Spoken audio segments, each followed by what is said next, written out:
You guys did the Battle of the Champions. We got our winner.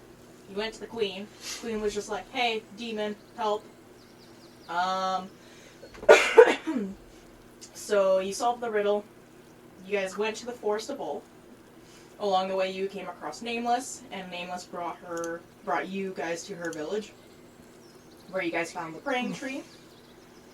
And with the ruins at the base of the praying tree, you discovered that you guys needed some sort of blue flower in order to resurrect the Earth Sage Daru.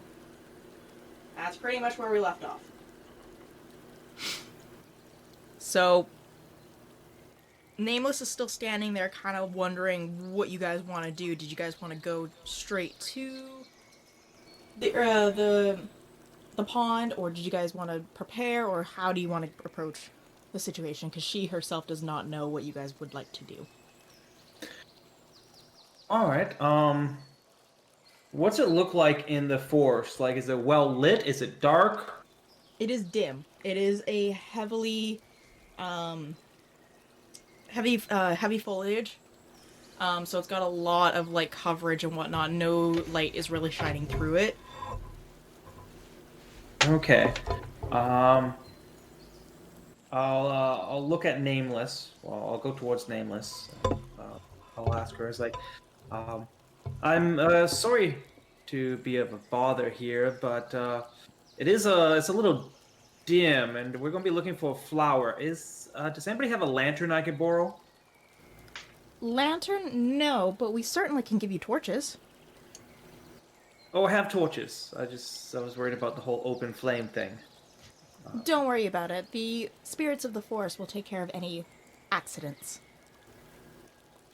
Okay, that'll be fine then. I guess I'm all good to go searching for a blue flower. Do we have? We don't have any more descriptors than that. It's just a blue flower. Does anybody know what the petals look like on this thing?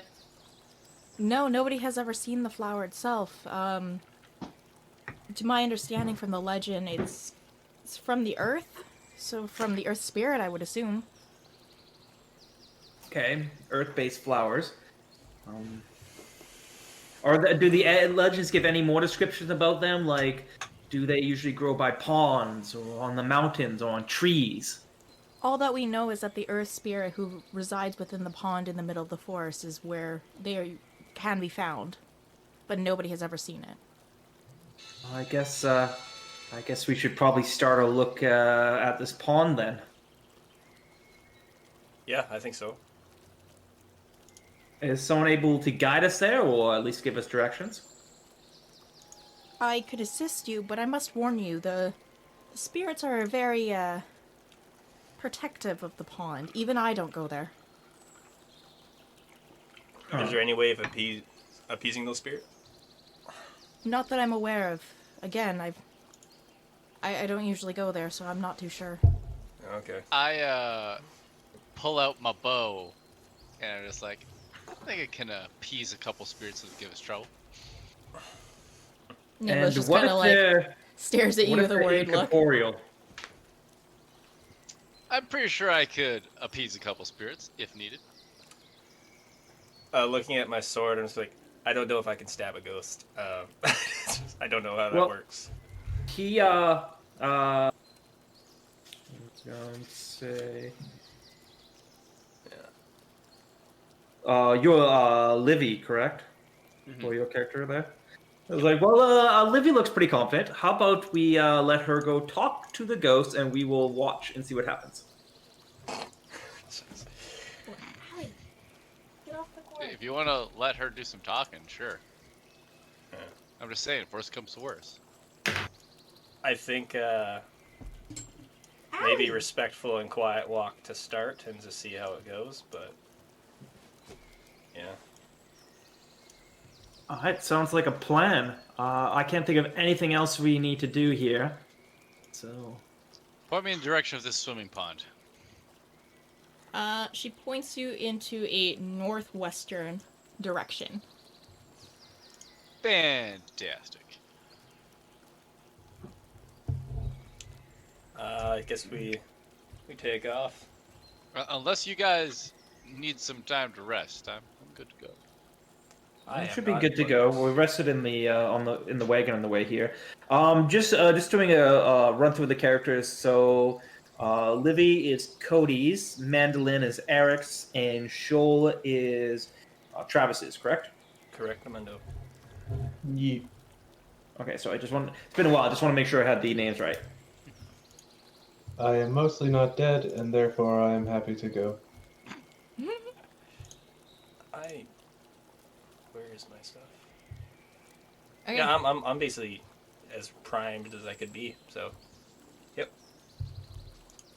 All right. Who's taking the lead? I will take the lead since I have incredible dark vision. All right. Roll me a survival. Can I help him try to find like a route that seems like a little bit out of the eye line? Like, I'm lighting up one of my torches. oh, okay. Not even necessary, bro. Yeah, I'd say with that you're pretty. You can easily maneuver around the forest, and with a roll like that, you can find it no problem. I can smell water from like 20 miles away. Boop. Pretty good. The whole way Hey, out there, if I'm you're just looking taking the for- lead, good. I was just gonna keep an eye out for any signs of spirits or even animals or anything in the area as we walk. I'm just keeping an eye out. Okay, roll me a perception. Sure. Not great. No, you see bushes and you see trees, A bit and more you maybe see a butterfly. definitely used to being on boats. A little out of my element here. Okay. Whoever is up front, here. Now you I can can talk speak. with my brain. You can speak telepathically to any creature you can see within 30 feet of you. You don't need to share a language. Ooh, fantastic. Okay. Because actually you can speak I'll use my telepathically. action to allow you to speak telepathically back to me, and then I can relay your messages from behind. Okay, what you're currently getting is, I smell water. As I approach the water source. Okay. There's water over there, and they're not dead yet, so let's go. Nice. So what do I Alright. see upon approaching this pond? You see a gigantic boulder in the middle of the pond. Aside from that, there's no notable other features aside from this big ol' boulder. No flowers along the pond's edge. Nothing. It's a little, gonna a little reach- suspect. I'm gonna reach into my pouch, various herbs and whatnot. I'm going to pull out a chunk of dog's hair, particularly a chunk of bloodhound fur, and then I'm going to look at the other. Say, this is going to take me a few minutes. I'll see what I can find, and I'll start ritual casting. Locate animals or plants. In this case, I am going to be looking for any blue flowers within a 5-mile radius. Okay. While he's doing that, I'm just gonna try to climb up. If there's a nearby tree where I could get a vantage point up that creek and over the pond, I would try to get a good bird's eye view of the place. Okay. Roll me a perception check. Another perception kit. Yep. Hilarious. I've seen nothing. You're not very Nope. good at this. you see Yeah. tree Yeah. and you see a rock. I picked a tree, and as I'm going up, I realize all I can see are branches. As I go towards the outside edge of the branch, just snaps, just fall back down. It's like, okay, I tried. And Blaze, you do not detect any blue flowers. I'm going Okay. to summon Dwindle. Oh Sorry, I have to zoom out on the map a little bit. I will. I'll just tell us like, hey guys. So unless something's gone wrong with my spell, I don't think there's any blue flowers in the area. Is this where they said to start looking or to end looking? Like, is it for sure to be around here? if it exists. This is their idea of where to start, and I do notice that the water does leave the pond and continue on. So How do you guys put your token on the map? you just go to the journal, find your character, and just drag it over. The journal. The journal's the second tab. Looks like a newspaper. Your tokens should already be on there. Yeah, I'm not allowed to You interact can't- with my old token. Yeah, Oh, what the those hell? we can't interact with. Yeah, 'cause I was trying to. So I went up in this tree and didn't work There we out. So go. I'm at the base somewhere over here. Yeah, just delete that. Just absently looking around, trying to be useful. You can't see any trees in the area. I'm going to summon Dwindle, just a little bit outside of anyone, and I'm gonna try and talk to him. And I'm like, "Hey, Dwindle, there's supposed to be a bunch of spirits here, and you're a spirit connected to my soul. Will you talk to them and ask them to help us?" If you do not get a response from the spirit talking thing, I'm actually going to make my way into the water because I'm going to try and communicate with fish life. Can Okay. do both. Yeah, it's both. Okay. So Dwindle hears little tiny voices, like I'm talking like mouse kind of voices, saying, "Get out. You don't belong here. Get out." And the fish go blub. I guess what I'll do, because I don't know exactly how this works, I'll like connect, I don't know if I can talk to Dwindle. It's your call, but I'll like change my mind link thing to him and then get him to relay all this to me if that's easier. Yeah, that works. And then I'll be like, "There's a bunch of angry mice telling us to leave and that we don't belong here, or maybe just that he doesn't belong here." And I'm assuming that mice are not mice. Alright, well, I guess I'll just do a search of the egg because I wouldn't have known about this, so I'm just going to do a search of the area while you guys look around too. But I'll look for any flowers. Okay, roll me an investigation. Investigation. Oh, I think I'm bad at investigation. Let's see. I am bad at investigation. Let's see. There you go.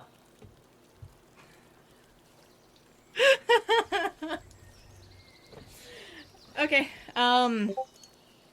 you still find nothing but trees and bushes, and there's like an odd flower here and there, but it's not a blue one. They're like, oh god, what's a random flower? Like tulips and daisies and, wildflowers. Okay, looking around the area, do I see any area where, like, it's... How can I say this? It's a good area for flowers to grow? Like, is there a potential, like, deadfall or anything in the area that would cause, like, a good, fertilization and stuff like that? Yeah, so right around on the map there's the stump. So the stump itself is kind of like, I say rotting out, but no, that's kind of like where a lot of the new growth is happening. Kind of within Okay. that sort of area. I'll search a little more vigorously, but specifically around the stump area. Okay, roll me And I another will try to speak investigation. with the fishes. Another investigation? The fish Alright. just look at you going, "Hi, food? Food? You know food. No? Food? A lot better. I don't intend to eat them. Oh, But I am curious okay. if they've seen any flowers. Sweet. Okay, so what you notice in the stump here, little itty bitty tiny lights. And they seem to kind of like dance like firefly lights. And they just move around in that area. Oh. Have I seen these things before? No, but please make me a strength saving throw. Oh. Bloody hell. You make it very easily. So I was so nervous on that one. yeah, no problem. So right from the ground comes these gigantic vine-like structures, and they start wrapping around your legs, but in that moment you realize that this is happening, and you just pull and yank yourself away as all the little lights start dispersing from the stump there. And Dwindle in this time says, they're attacking. Save us, help us. Okay. Well, I'm going to throw my torch on the ground, where the vines are at, and how are they acting? Are they following me as I move away from it? No, they're just kind of just dispersing all over the place. All these little firefly lights. Most of them start going into the forest. There's a couple that stick around a little bit. Oh, I thought the vines were coming my way. Nope, the vines came up, you broke free, and it just kind of crumpled down once you broke free. All right, I'll shout after you guys like, hey, I think I found something here. I'm gonna start running after the lights. Yeah, if I can get within range, I'll kind of try and point my brain at one of the little lights and be like, "We're here to help Daru." If I can get a beat on any of them with my telepathy. Okay, so there's a bunch of them, so you certainly can get a hold of one of them. And they're just kind of like, Daru. Lord Daru? And then the lights start... The lights start stopping. They're no longer scattering all over the place. They're starting to slow down and just kind of remain stationary.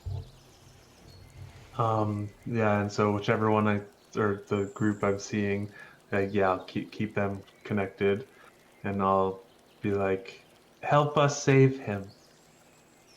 So one of them comes right up to your face, and you realize that these are not fireflies. They are, in fact, pixies. They're very, very tiny pixies. Oh. And they just look at you, and they just kind of... You know how a dog kind of, like, cocks its head to the side? And then just goes back and forth? That's kind of what this pixie's doing right now. Oh. What do I say? I whisper to you guys. I'm just going to encourage, like, wave your hand, whatever you're doing, keep doing it. I'm going to try cycling through the languages I know. I'm going to ask them, are you the spirits of the woods? I'm going to repeat this a couple of times, starting in Druidic, then Sylvan, then Elvish. They immediately recognize the Druidic. And they just kind of... Help! You're here to help? Yes, we need a blue flower. And a few of the lights kind of congregate together, and they're kind of... You can't really hear it, but they're whispering back and forth, back and forth. And then they disperse again, but then they surround the stone, the big boulder that's in the pond.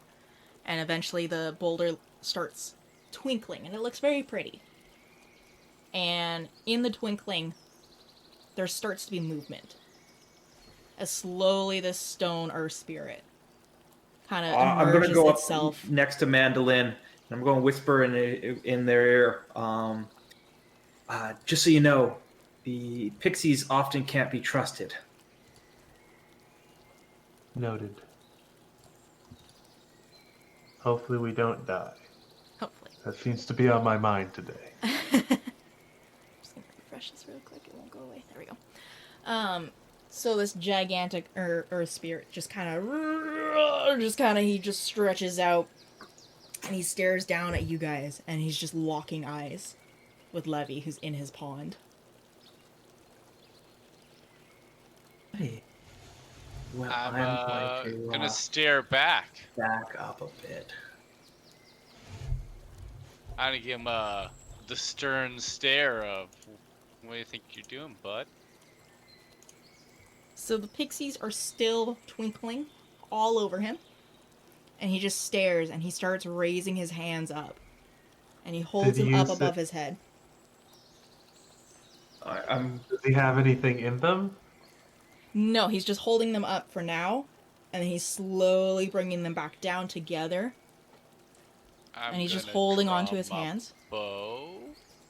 Did you did I recognize that they understood Druidic? Yes.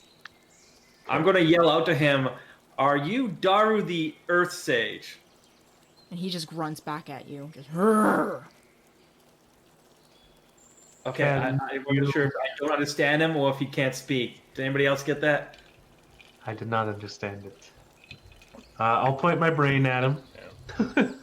if he understands any languages, and I'll say, "Can you help us save Daru?" Daru, give life. And in his palms, he's gonna open them up, and there's the blue flower. I give life back. Oh, Oh, still debating shooting with an arrow. can you go get that? I'm not such a big water person. I'm gonna put the bow away and I'm gonna swim on over so I can achieve getting the flower. And he just I think I'm gently using this leans phrasing down. right. It seems pretty pog. Sorry, Miranda, I missed what you said. He just gently leans down and just allows you to pull this the flower from his hand, and you realize the flower itself is actually attached, like it's rooted into his hand. I'm going to actually, do I have a knife on me? Let me just double check here. Inventory. I should have a knife. Imagine I do. Huh. I do not. Oh yeah, I do have a dagger. So by using a dagger, kind of like a spade, I'm gonna try my best to kind of like get the flower out as gently as possible. Okay, roll me a sleight of hand.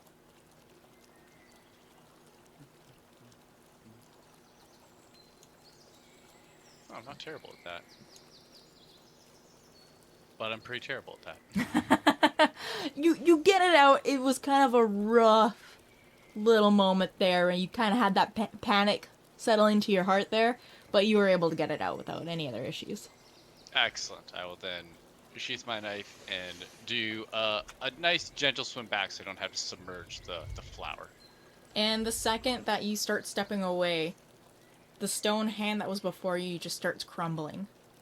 Oh, As the earth spirit just starts crumbling into the pond and just becomes this big bouldery, pebbly mass at that point.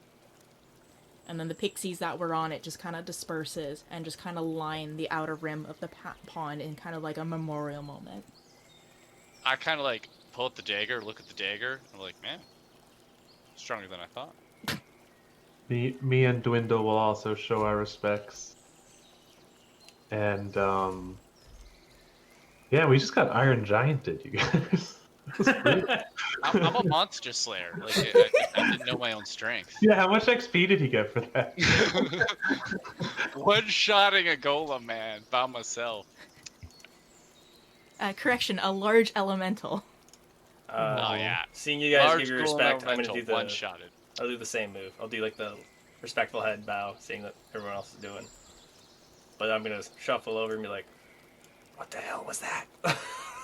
Well, I'll tell you what, guys. I got a handful of dirt. I have a handful of dirt. Handful I- of dirt. I think this is the flower we needed.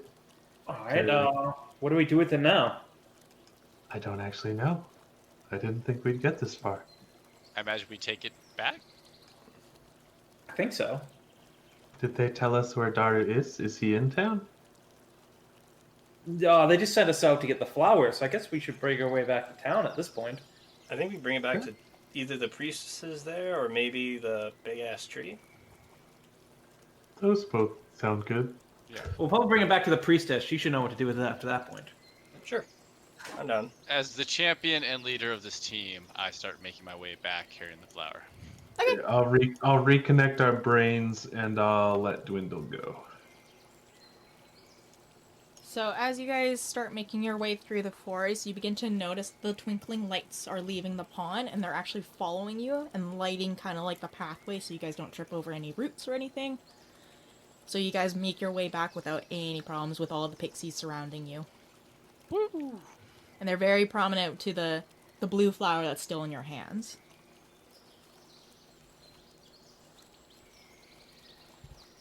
So you guys make your way back to the village, and Nameless just immediately after seeing you, she just runs up. She's, "Did you guys get it? Did you find it? Yes. Let me see. And she just kind of like grabs onto your hands and just kind of stares at it in awe and Lady, disbelief. calm down. can't believe it. It's real. It actually is real.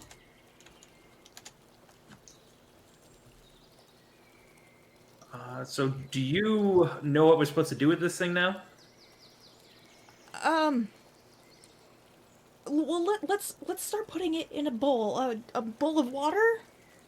I usually when I do ceremonial things, I have my ceremonial bowl and then water. I bless it and then I do a prayer and maybe that will help. Perhaps a jar with some soil that we can plant it in. Well, I mean, we're not trying to grow it, I don't think. Well, if you say so. Give me 2 seconds. And she just runs back into her tent and grabs a kind of a bronzy, coppery kind of bowl. And then she just goes and runs to the little stream that's nearby and just dips it in. And comes back and she just kind of holds it out towards you. I will gently lower the plant into its new home. And she kind of looks down, looks back up at you, looks back down. She's like, I don't know what to do. I didn't think you guys would get this far. And she's just kind of like having that panic moment in her head, like running different things in her mind. And she's just like, the tree. Let's try the tree. That's where I usually pray. What a Love good it. idea. And she kind of like speed walks, but then is also trying to like keep herself steady with the water. Alright, I'll fall behind. Is it Livy? Yeah, or Okay. Levi. It's however you want to say it. It doesn't really matter. In your head, you hear, we really just had to ask. I don't know why that was so hard for them. But nobody else hears that. This is what I felt when I find her lack of faith disturbing. Okay, so you guys make your way back to the praying tree. And you notice at this point, there's starting to be like a little bit of a crowd forming near the tree. You can kind of see that everybody's all of a sudden taking a very deep interest in you guys, given the fact that you came in, found the flower, brought it back, and now everything's just happening so fast. So Nameless puts the bowl down on a stone right in front of the tree, and she just kind of kneels down, puts her hands to her head, and just starts kneeling, putting her head back down onto the ground. And you can hear she's murmuring things over and over. It's like a chant almost, but nothing's happening. Alright, while she's doing this, I will also pray at the tree, but I'll try praying to Grandma Bruja. Okay. I'm gonna do like magic hands, in like attempts to like send the pixies that direction. Just be like magic hands, jazz hands. Roll me a persuasion. Oh, I'm super persuasive. I have no clue what my persuasion is. Wait, who's rolling persuasion here? Levi. I am, because I'm Levi. trying to convince these pixies to do what I want them to do. Haha! Yep. Okay. Yeah. No, they definitely go over and they start surrounding the tree and they're kind of dancing all about. And it looks very pretty with all the twinkling little lights. Tavis, as you are praying, you start hearing something in the back of your mind. You're not quite sure what the voice is, but eventually it just grows louder and louder and louder in your head. And eventually Alright, I'll focus at the voice. you start making it out. It's not your god, though. It's a different voice, one you've never really heard before. But you kind of recognize it almost. It seems familiar. But you hear it say, Vita est vita, spiritus pro anima.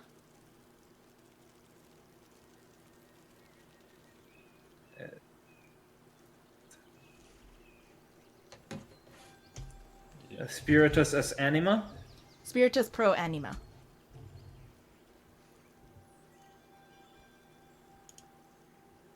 If I'm gonna butcher my Latin there. Yeah. Does that? So right away, just if I remember my life is life, spirit of animals, I believe.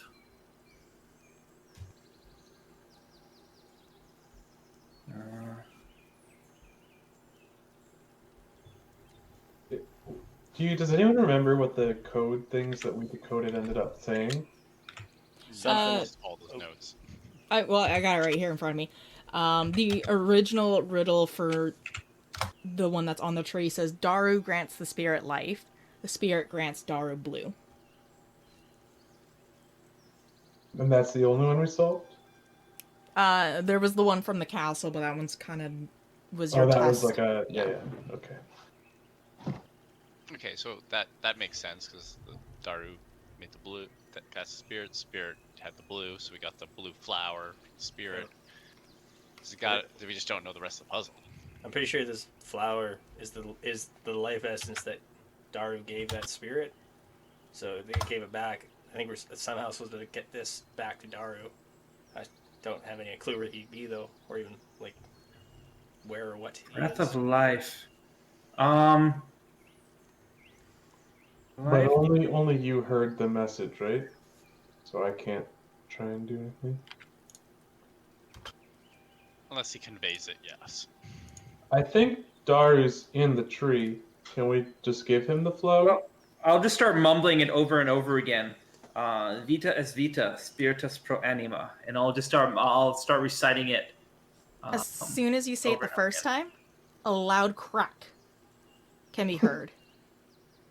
And in that moment, everybody stops and they stare and they see a large split in the tree. And eventually, the tree starts falling. Nameless immediately just gets out of there. She's just like, no, I'm out. I'm done. Shit, we're killing everything in this forest. The tree starts splitting. I'm gonna try to make sure that everyone gets to safety. Like anyone who I think's in the range of where the tree's gonna fall, I'm gonna start like directing them backwards. But Okay. I'm gonna put myself in danger before anyone else is allowed to get caught. I'll keep moving towards the tree, and I'll keep reciting Vita es vita, spiritus pro anima. So the crack just gets bigger and bigger. And eventually, sap, gooey sap starts falling out of it. And in that sap, you see a body just fall right down to God. the ground. The tree just birthed it. Okay. Well, I will move towards the body.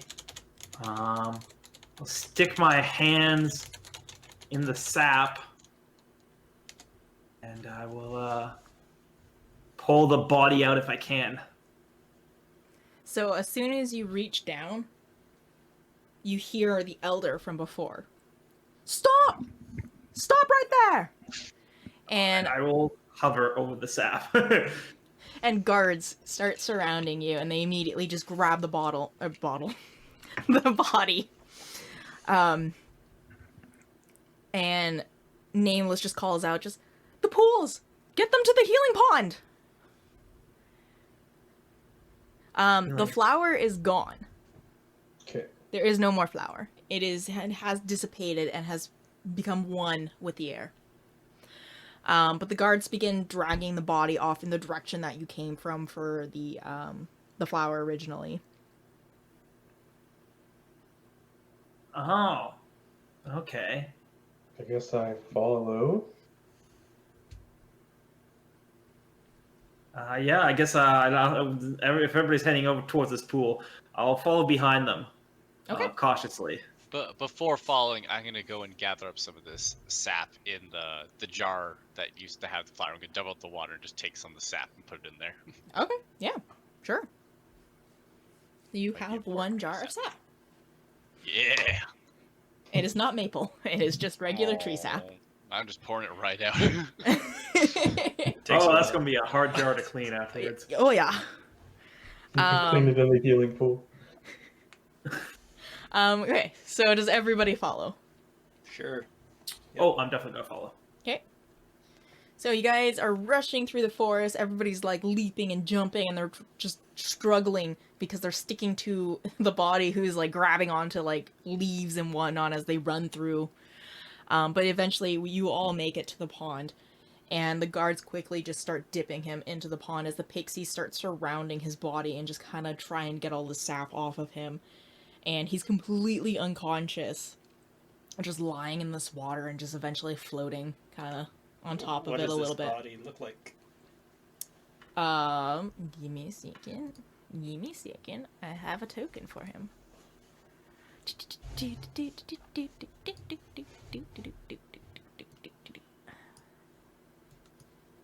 There he is. He's just right there. So he's just a human male. He's dressed kind of like, think classic Peter Pan with like leaves all over him as his tunic. That's kind of what he's dressed as. He looks to be kind of in his 30-ish, kind of like somewhere around there in 30s. He just kind of looks a little roughed up. He's got burn marks on him. He's got scratches. It looks like he went through a lot.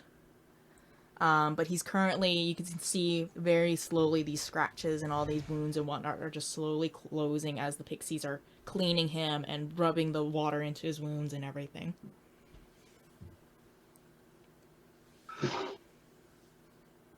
All right, how many people are here? This is like the whole village here. Pretty like, just a much, couple yeah. people? Pretty much the whole village is present. You notice a few people are crying and they're praying and they're...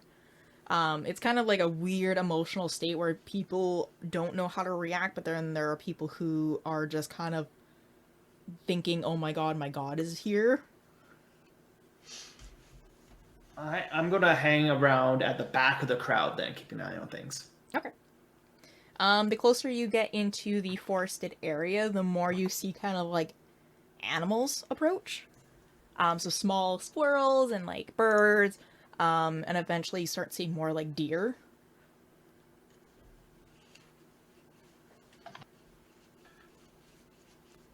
We're doing the whole like Disney Train of Animal things coming along with that. Yes, absolutely. It's a Lion King moment right now. It's gonna be a musical.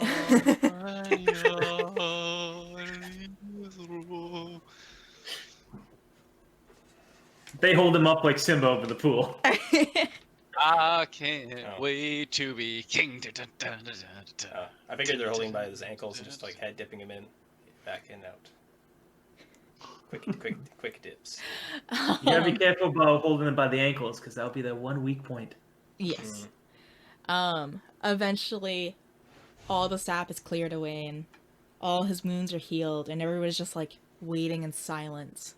And it's very quiet. Even the birds aren't chirping. Nothing's happening. Everybody's just staring and watching. I said no birds were doing things. Oh no, I was whistling. Well, if you're whistling, then you notice a couple of the villagers around you are just kind of like death glaring at you. I give them like a wave. Flower guy. A few moments pass before you hear as Daru begins to take his first breath back of life. And his eyes slowly just start opening, and he's just kind of like looking around, looking at all the people. The guards are still holding on to him as they're in the water. And he's just kind of like, hi guys. And he kind of looks up at the guards who are still holding him, and he's just kind of like giving a nod.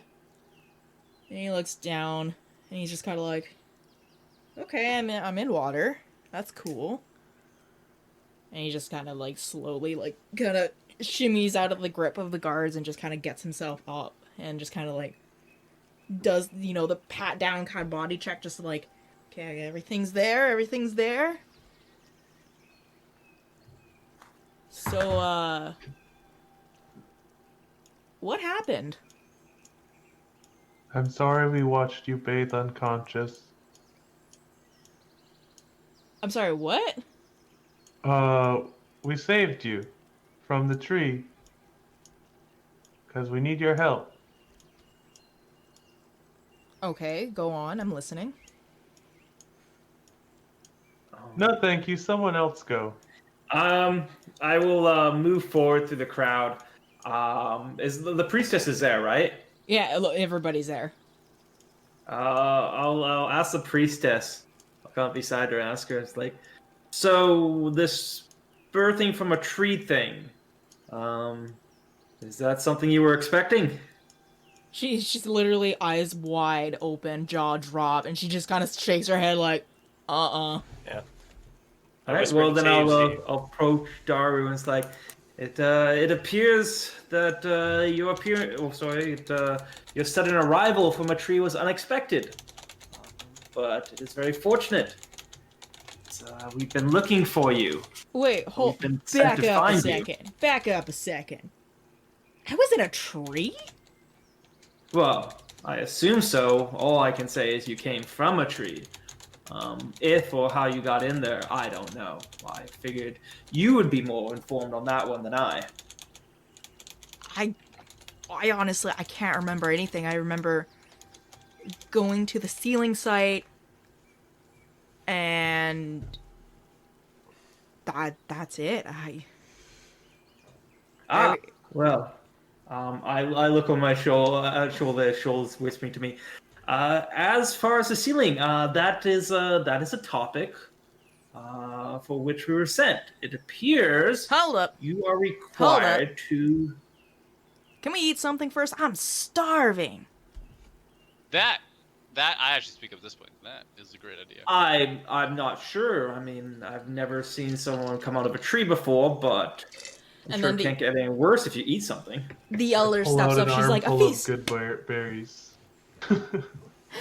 We need a feast. We need a feast now. And the villagers start like scattering, and they just start running back to the village. The guards are still hanging back, as everybody just starts kind of like running to prepare a big meal to celebrate. Feast. I will give him a good berry and be like, if you can't wait till the feast, this will tide you over. And he takes it. He looks at it. And he's like, hey, I know this one. Thanks. And he just pops it in his mouth, and he's just kind of like, not bad, kid. Thank you. I made it out of nothing. The shuffle So- back 20 feet. Daru starts making his way out of the water, and he just starts walking towards where the villagers kind of bolted towards. He's like, well, what are we waiting for? There's a feast waiting. I'll fall behind him, kind of imploring him. It's like, yes, and while we're, going towards this feast and eating and being happy and all that, there's this matter of the seal weakening. It's the whole reason we are coming to find you. Oh, we'll talk about the seal later. And he's just kind of like strutting along the path that has kind of now been trampled through. And as he's walking by, he sees like a couple of the animals. He's kind of giving them finger guns, and he's just like, hey, So- I'm Daru. What's up? Overall, seeing his perception, the personality he's giving off, how would I gauge him? Because I'm getting a very, like, young guy, dude bro sort of vibe from this currently. Yeah, roll me an insight. Okay. Because, like, you're a great spirit, you're like, have some of your expectations, then you see the guy and you're like, oh. Yeah, average. Yeah, you're not fully familiar being from a lot of your like being on ships and whatnot. You're just kind of like, he just seems like a really solid, cool guy. I'm going to follow behind him, mostly grumbling about, of course we have to stop and have a feast. It's not like the world's about to end or anything. Wait, I'm hold going up, to what? stick on him like a shadow, because I don't want this guy doing a runner on me. Okay, yeah, no, easy. So he kind of walks into the village, and he's just kind of like brushing off kind of what you've said, and he's just kind of like, whatever, I'll worry about it later. I'm here to celebrate. I'm back, baby. And he starts kind of like conversing with all the villagers, and he's a very like talkative, outgoing, charismatic kind of guy who's very who can get along easily with everybody. So he's like already picking out kind of like who he wants to hang around, who's going to be the best person to get in touch with, kind of all that detail.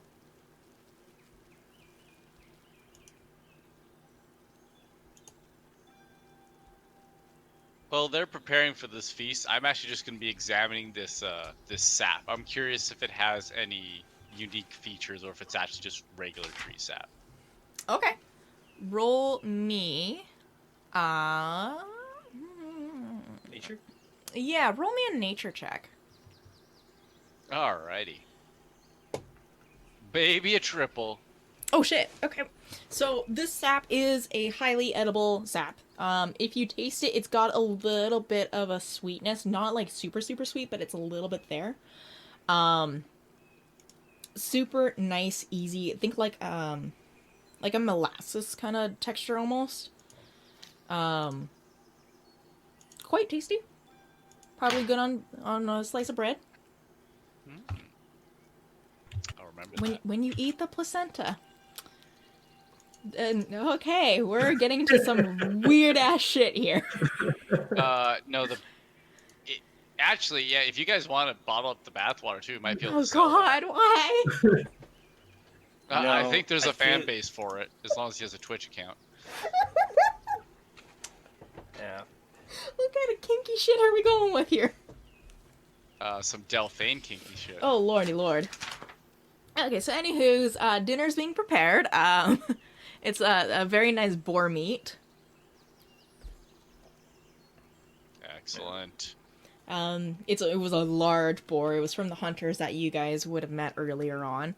And it's being kind of like passed around to everybody. Some nice steamed veggies.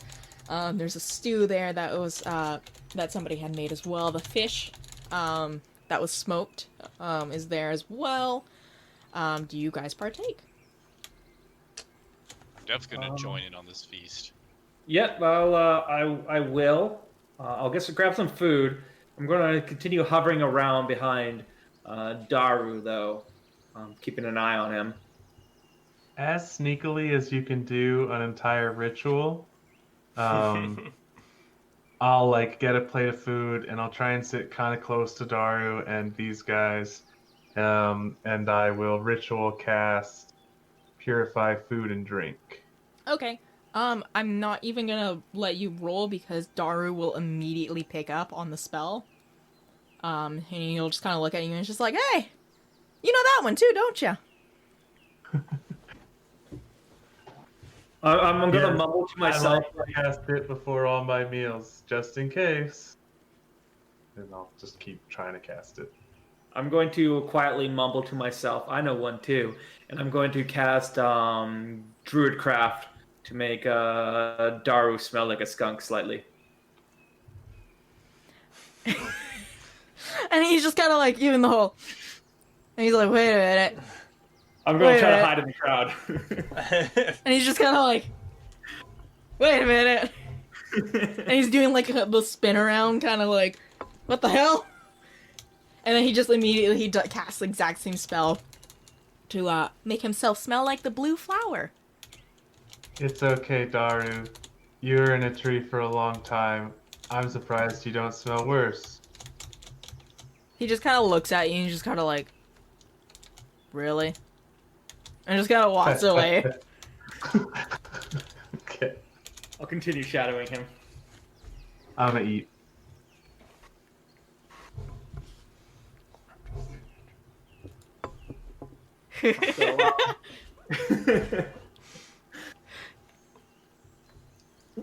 So he's just So, kind of, is he talking about anything in particular with the people? he's just kind of trying to catch up on what's been going on in the world. He's realized that he has been sealed away for many years, and he's just like, wait, you guys have what now? And he's just kind of like, wait, you guys do this to your food?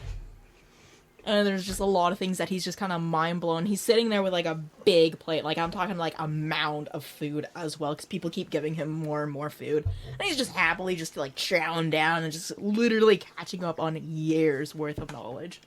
Everyone here is pretty much a human, right? In the village? It's a mix. So you've got like dwarves, you have elves, you have drows, you've got humans, but humanoid like sort of figures, not like not like fishmen or tabaxi. Yeah. Well, except for us. Well, yeah. All I'm doing is I'm just going to kind of having like a piece, a little drumstick of meat. Gonna go around and just kind of hear what I hear. Basically, walking past tables and trying to listen and see what people are talking about. I'm assuming Daru, but just wanted to see what I can eavesdrop. Just casually walking around. Okay.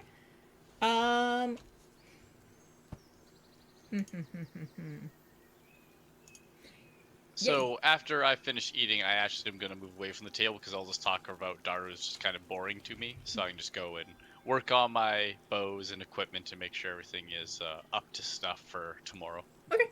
By the way, it's not a table setting. It's like classic campfire sort of setting.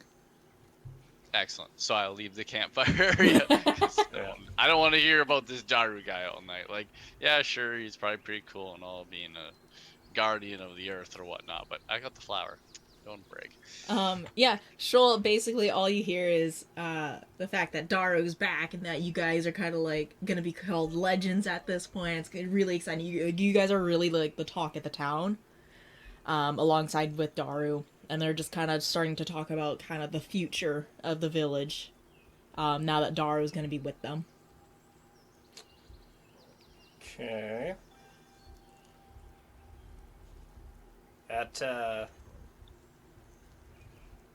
Yeah, no, I guess, like, if dinner's gone, I'm gonna wait till people start telling stories around the fire, if that happens later, because that's kind of my expectation, is that'll happen at some point, but unless people start telling great stories, I'm just gonna be around the area.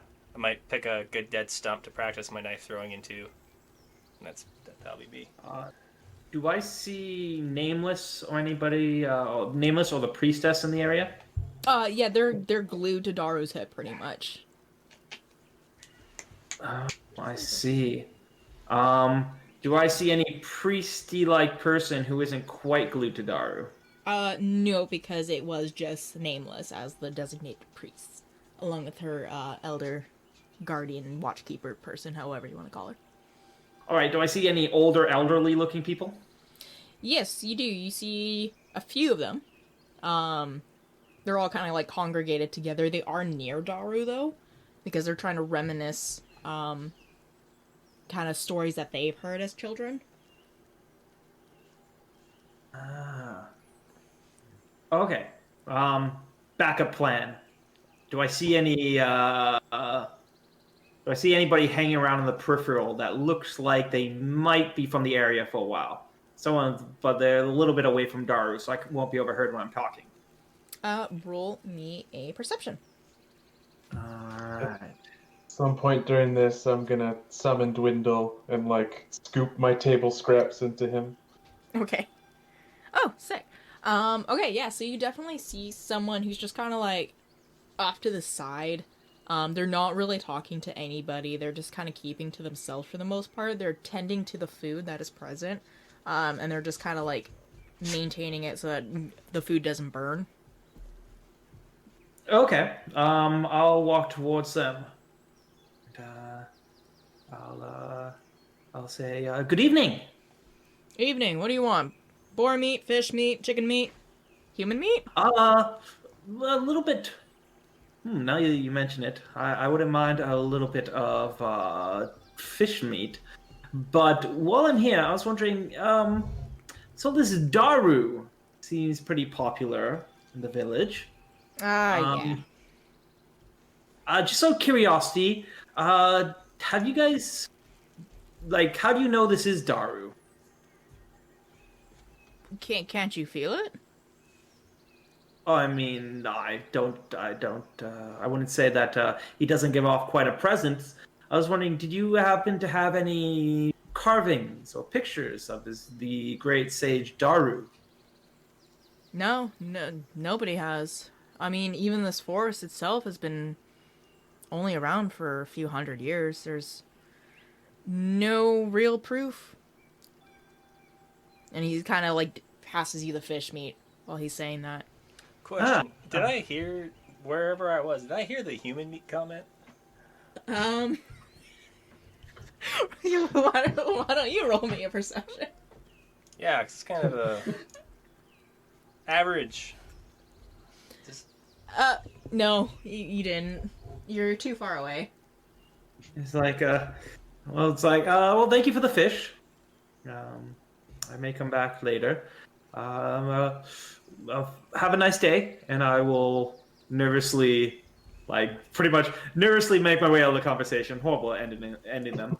And as you walk away, he's just like, "Hi, take care of yourself. But if you really want to know, ask him yourself. And he's just continuing to tend. During this, unless Travis was going to do something, I have something I want to try. No, basically, Daru's by an impenetrable band of fans, so I just was kind of doing my own thing on the periphery, on the hunt for. If I hear anyone start telling stories, I'll come by, but otherwise, I'm just playing with knives and stuff. Okay, then I will try to brain blast Daru. Brain blast. With the message and the ability to respond. I'm basically just gonna say, is the reason we can't talk about it because you want a moment's respite, or because of who's listening? And in that moment, he just kind of looks up and he just kind of like eyeballs around. And he just kind of stands up, kind of gives the old stretch. And he's just kind of like, I don't even know what happened. And he's just continuing to stretch, and then he sits back down and just plops his hands on his knees, and he's just kind of like, hey, does everybody want to hear a story? Peeking up on that, I'll start making my way back. Still a little bit in the periphery, trying to kind of embed myself in the crowd more than up front. I will. I'll join the crowd. I'll sit as close to the inner circle as I can. I'll just stare at him while I'm listening.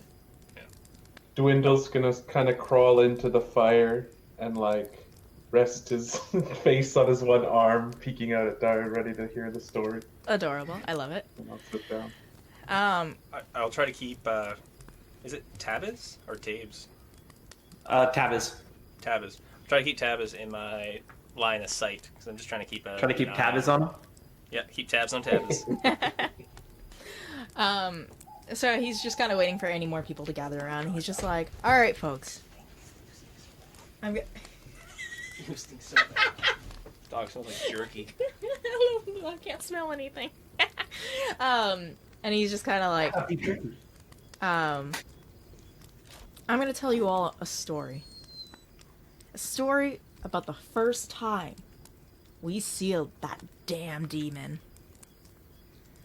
And he's going on about how the 5 of them kind of gathered around and they kind of channeled their energy all together. And they cornered the demon into one area. And how the demon was weakened and it was finally time for them to be able to commit the sealing, the chain spells that they had developed. And in that moment, the chains would erupt and grab hold of the demon. And he just kind of sat there reminiscing, and you can kind of see he just, as he tells the story more and more, he just kind of reflects back almost, it looks like. And eventually he just kind of stops once he gets to a certain point about the chains. Did he give any unique descriptions of the demon in particular, or like stuff that happened that like we had never heard before? Because like that all happened quite a while ago. Did he give some like cool new insights in particular? Nothing that is like too substantial. You do know that the demon, he did say like the demon was a large demon that already was bound to the king. Bound to the king. So that's kind of where the struggle, why he relied on, he got a lot of the power from the king. And so that's why they struggled and had to create the spell. He like was possessing the king? No, the king was possessing him. The king was possessing a demon. Yes. So they had to create a brand new spell by working through the 5 of them. So it was a 5-person spell. But as he was talking more and more about it, he just kind of slowed down and eventually he just stopped. And he's just kind of like, I have to find them. And you just notice, like, that cocky, happy-go-lucky guy is now just kind of like a remorseful oh my god, like, I've been gone for so long. Just hit him.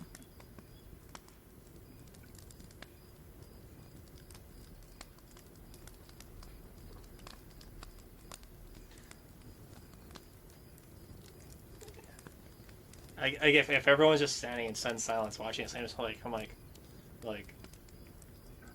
gonna pipe up like his thing. I was like, gotta find them. Like, ooh, the sages, something like that. And then, as soon as you say something, he just flick of the switch. He's just like, yeah, the sages. So, anyways, we sealed the demon, and everything was all good. And then, every so often, we had to go back and recreate the spell at a minimal scale, of course, because he was already sealed. We just had to reinforce it a little bit every once in a while, because, you know, magic can only last for so long. And he just kind of was just like, and that's that. Okay. And he's just kind of like dusting his hands off and is just like, what did I get myself into? So this crazy story about him chaining a demon, I'm gonna kind of give like a little slow clap about that, and then kind of go back into the crowd, I guess. Just mix it about. I'm gonna try to find the other people. I know where Tabas is, but just making comments about. Yeah, I really think we should talk to this guy. Like, if we can get a moment. I don't know if we are gonna get one, but we might want to try to get a private moment with him. Yeah, and I'm rather curious. I mean, it's not important, but does this demon have a name? Are you actually asking? Oh no, I'm asking this to Shoal. Yeah, Shoal. Yeah, during that story, did he say the demon's name at all, or did we hear it in stories? No, he just basically kept calling it the blasted and damned demon. The general, even. The details he gave, from like a storyteller's perspective, did it seem like he was calling it from memory, or does it seem like he was making stuff up on the fly? Roll me an insight. That's a storyteller. Pretty Okay. good. Yeah, no, it was definitely from memory. You can see that shell shot looked in his eyes that facing off on it. Oh, absolutely. And you can kind of tell it was just kind of like, there was moments where he's just like, and then this happened, but then it was like, I don't know, it was kind of weird, and it was just kind of like, you know how I tell stories? It's you in dude bro form. It's me in dude bro form, absolutely. Waking up from a tree coma. Okay. Yes. But it was definitely from memory. It wasn't like over the top performancing. It was very like, here's what happened, here's what I did, but in like in a storytelling format, of course. From what we know of the sages, how long did they live like the first time before they disappeared? Like normal lives, or did they live for a while? Nobody truly knows. Because they were blessed, then like years passed, and they finally chained the demon, and then more years passed, and then there was like a few years after that, it seemed like an average life. And then eventually they just disappeared off the face of the earth. So where is Daru resting tonight? Good question. He kind of looks over and he's just like, all right, so where's my bed? And then the Elder and Nameless kind of look at each other, and Nameless is just kind of like, I suppose you can have mine? I can just camp with the Elder, I guess? My tent's just over there, and she just points to the priestess tent. Alright. I'm going to set up a camp within view of that tent, if I can find a good spot. Okay. That's where I'm going to bed down for the night. Okay. So, unless anybody else is gonna do anything. Well, Well, while you guys were having your story time, I was actually setting up a place for me to sleep. So chances are there's a decently flat area that you guys could join me at if you have some bedrolls. Is it close to where he's sleeping at? No, because I really don't care about Daru. It's a decent distance away. We've established it's because he's a jellyfish. I'm super jelly and quite a bit fish. I get.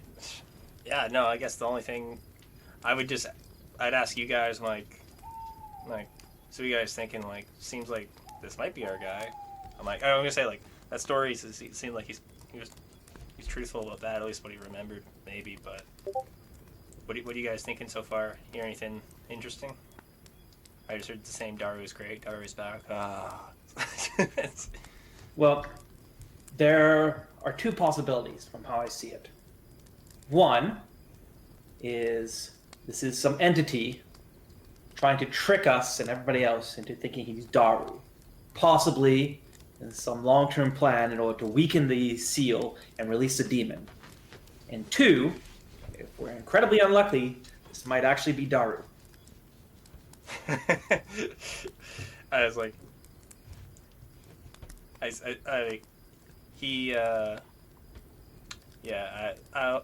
will admit he's not exactly what I expected.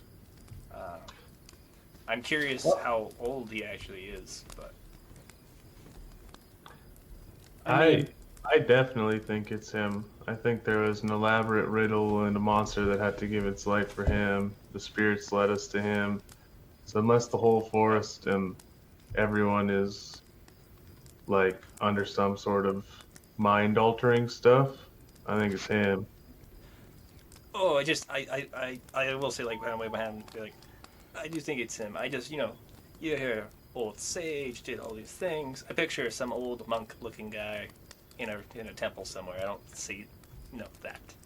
And kind of Yeah, I was expecting wise and humble and a hermit of some sort, but He does seem to have forgotten a lot, so maybe he forgot his manners too.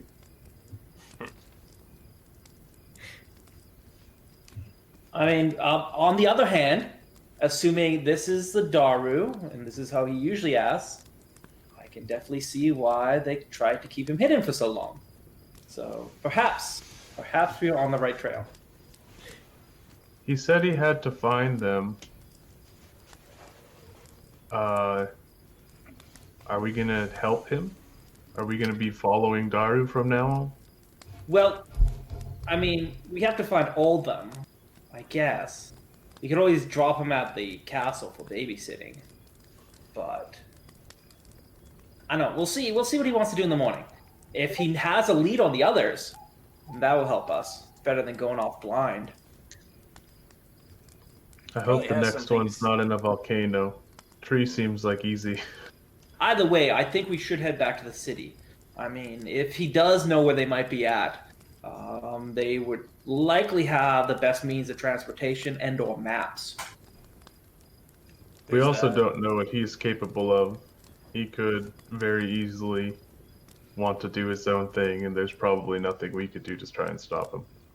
Or And if we could convince him to go back, I mean, most of all, I would like to get paid before he, takes off. Is it I necessary too for would us like to to bring get paid. back? Yes, I'm that not sure. was your quest, was to bring him back to the advisor. I will say so. It's slightly more hushed tone to you guys. I'm like, I think getting him out of this village might be a tricky proposition. They might not want him to go. I think he wants to go, and if he wants to go, it won't be too bad. But I don't know if he wants to go with us. Well, he seems like a very self-assured, a very self-important person. Perhaps if we tell him that the Queen is requesting his presence, that might entice him away. Maybe. I don't mind that, provided that he knows who the Queen is. There's the thing might too. I'm not pretty respect sure the throne. you're the reason. Like, because I was watching him do the chant for Tabas. I'm like, I think you're the one. Like, did you describe how you reached out to it all, or just like I'm like you were the first one there. You're the one whose chant seemed to matter. Maybe he will be more responsive to you. I don't know. I'm just gonna kind of shrug. I'm like, this whole tree people business is new to me. I'm gonna give a shiver and like, oh god, I hope we are not bound. I'm gonna ask, just like, do all people come from trees like that, or is that kind of a new thing? To be frank, I don't know how that for you people goes, but. Where did Oh babies yes, come yes, from? it is. It's a bit of a dramatic experience, but pretty much, your mother, in this case, would plant a seed, and the father would then inseminate and water the seed like every day for about a month, and then a tree grows up. And after about a year, usually it's a year, a baby comes tumbling out like a fruit. Okay, let's see here. Seeing your exasperated look, I was like, Oh, I'm doing I'll- this straight faced, as serious as possible. okay. Do you mind doing like a deception or something, just because it's a fun roll? Miranda's not here. Certainly. Yeah, definitely. Blaze roll me and yeah, deception. I was gonna say, and she'll roll me an insight. I rolled a 16. So Yeah. we're I good. cannot hide my sarcasm at all. The whole time I'm just smiling and like laughing. I'm like, that's a very good story. I meant specifically the Druidy people, but okay, I'll take a hint. Okay. Normally, True and accurate. It does require wood, though. Normally, two people rub their genitals. I'm from a dream, though, but that's not a druid thing. Ah. That's a dream person thing. Yeah. I assumed that most people were like you know how it is for everyone. This whole tree thing it's just kind of throwing me off. I'm curious on what other weird things we're gonna see on our adventure. I think this might be some sort of high-level magic thing, some sort of get-out-of-jail-free card that he did for himself. I mean, I on the other wouldn't be hand, maybe the surprised. tree had a wet dream. True. Yeah, that is my current thought too. I agree with you. It's just Wait, I was joking about the wet dream thing. no. I don't think trees dream. But I'm trying to find what the hell you guys' names keep like overstacking for whatever reason. Mandolin, like the Mandolin. instrument. Okay, mandolin. I agree with it. I kind of agree with mandolin. Like I think that either he did or they all sealed themselves for some reason. I'm curious as to why.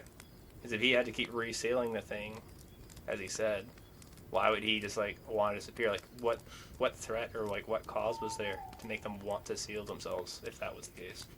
I don't know. Maybe we can try to ask him. I figure two possibilities on that one.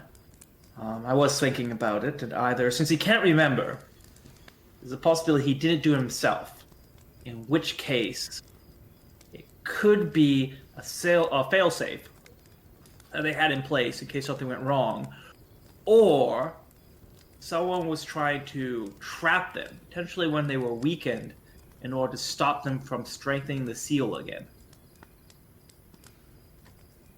Both a possibility. No. Okay, I don't know enough about Yeah. high-level magic to tell my Yeah. real theory. I am just nodding, going, yes, because I have no idea about magic.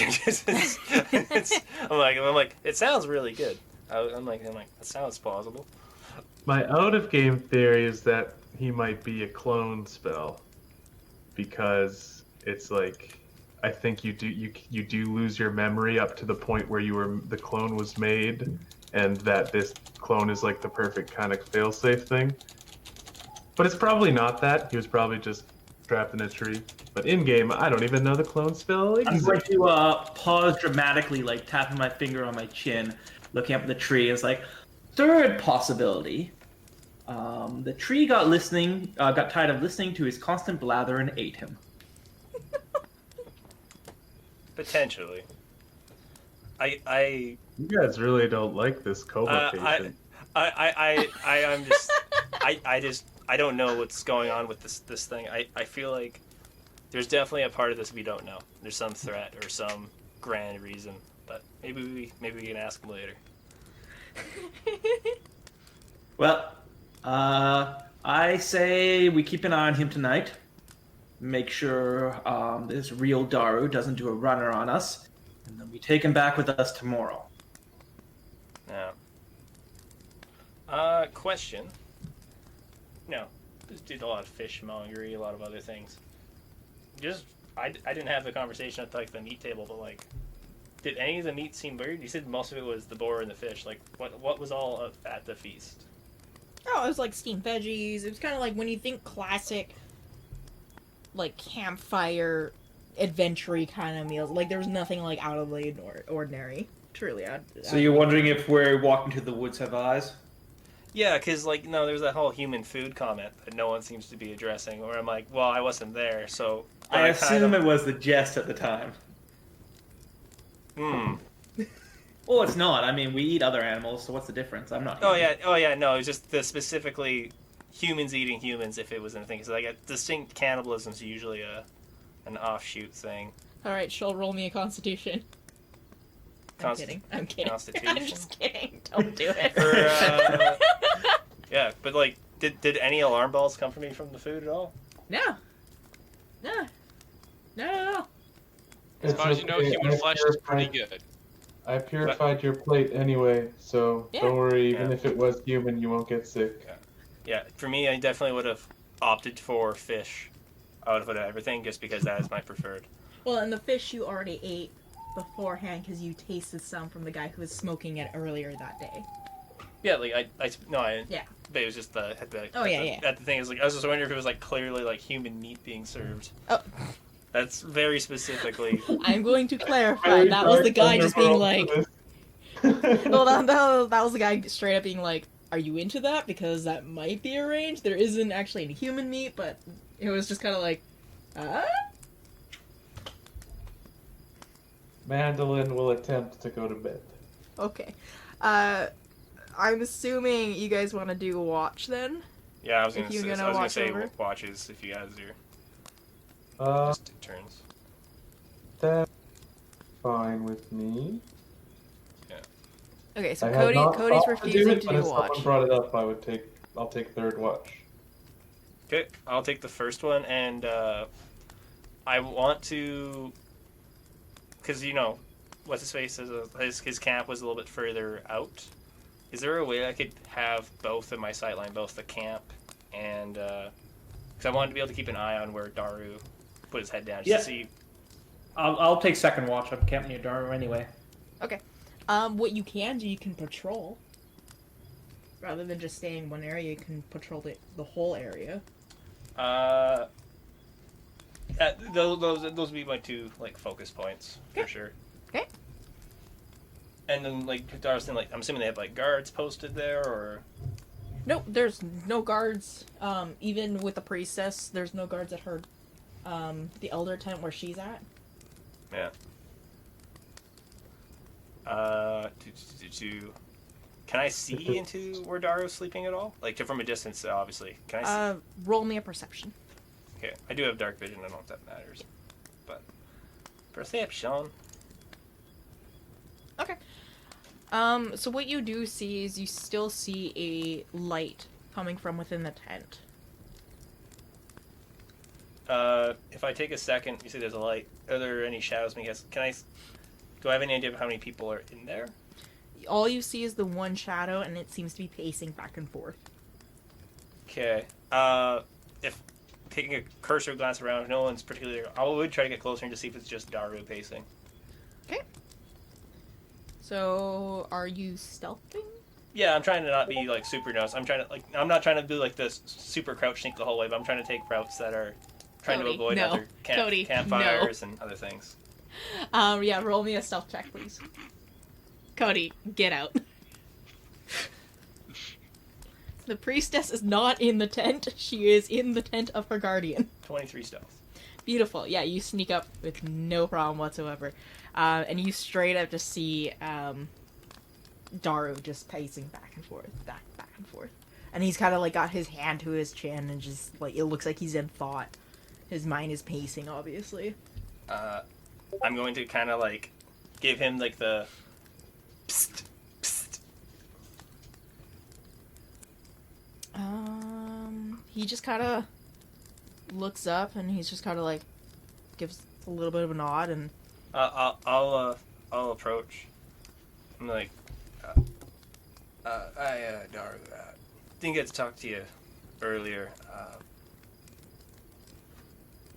it's a little late. What's you thinking? What's your plan? Because we were supposed to try to get you back to the temple for the seal, but we also we were charged with finding the other sages, your friends there. Like, what was your idea here? I don't know.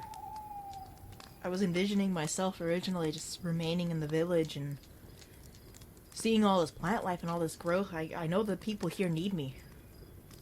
They worship me, and I never really had that before. You weren't worshipped when you were alive before? Not really. There was too much bloodshed, too much going on. There's, we were the sages, we were the heroes, but for what? What do you mean for what? Well, I don't know.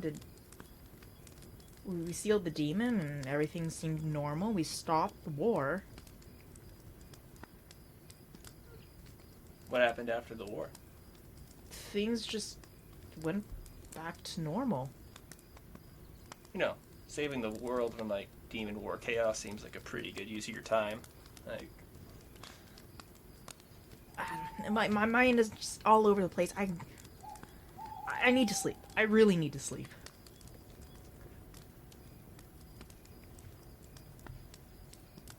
do you have any idea, before you sleep, do you have any idea where any of the other sages might be? Because we are charged, like, one of our group is actually the one who awoke you from the tree. We're pretty much going to do whatever it takes to find the rest of the sages. Do you have any clues on them? No, I mean, we're all from different areas of the world. There's no telling where anybody could be. They could be in their homes, they can be in their temples, they can be, in our training grounds. They can even be at the ceiling. So, you said temples. What do you say? Temples, training grounds. Well, Nia was a priestess. She was a priest in her hometown. I don't know. She just talked a lot about the mother of things, and I don't know. She was adorable. Really, she was. Or is. I don't know. I just need to find like a notebook so I can start writing stuff down at the time. I guess I'll just get some phrases like, so Neil's a priestess, something about mother. Any of the other ones stick out to you? I mean, there's the kids. There's the two kids. They were so sweet. I don't want to think about that right now. I'm here. I'm alive. I'm present. Yeah, all good things. I'll tell him where our camp is. Like, if you need somewhere a little more separate from the village to sleep, we got this spot over here. Or if you want to talk in a bit, but I'll let you sleep. Thanks. Yeah. Appreciate it. Show, by the way. Well, Daru. And he kind of was like, Yeah. you know who I am. And he holds out his hand. Yeah, I will give him a handshake. Does he feel godly to me? Roll me a religion. Sure. Everyone kept saying, like, he said, like, can't you feel it? I'm curious. Not the most religious man, but I am. Oh, okay. Yeah. So, grabbing his hand, you definitely feel something that you didn't really feel before. You feel kind of like a tingling in the back of your spine, kind of like a weird electrical energy almost. And then as soon as you let go, that energy kind of dissipates from you. I'm going to give him a little nod, and I'm going to shenang my way back to the thing, just to get some stuff from you. So you said, like, Neela? Nia. N-I-A. Nia, and that was, like, sage related to mother somehow. I'm going to say mother somehow. Other sages are kids. Maybe her kids. Could be at their temples, at the seal, or their training grounds.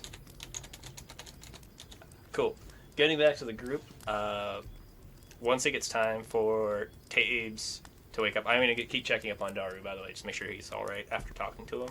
But once Tabes wakes up for shift change, I'll just tell him that I had to talk with him. It seemed like he was awake. Managed to sneak in there. I don't think anyone saw me. But, yeah, talked about a little bit of the other stages. Doesn't know where they are.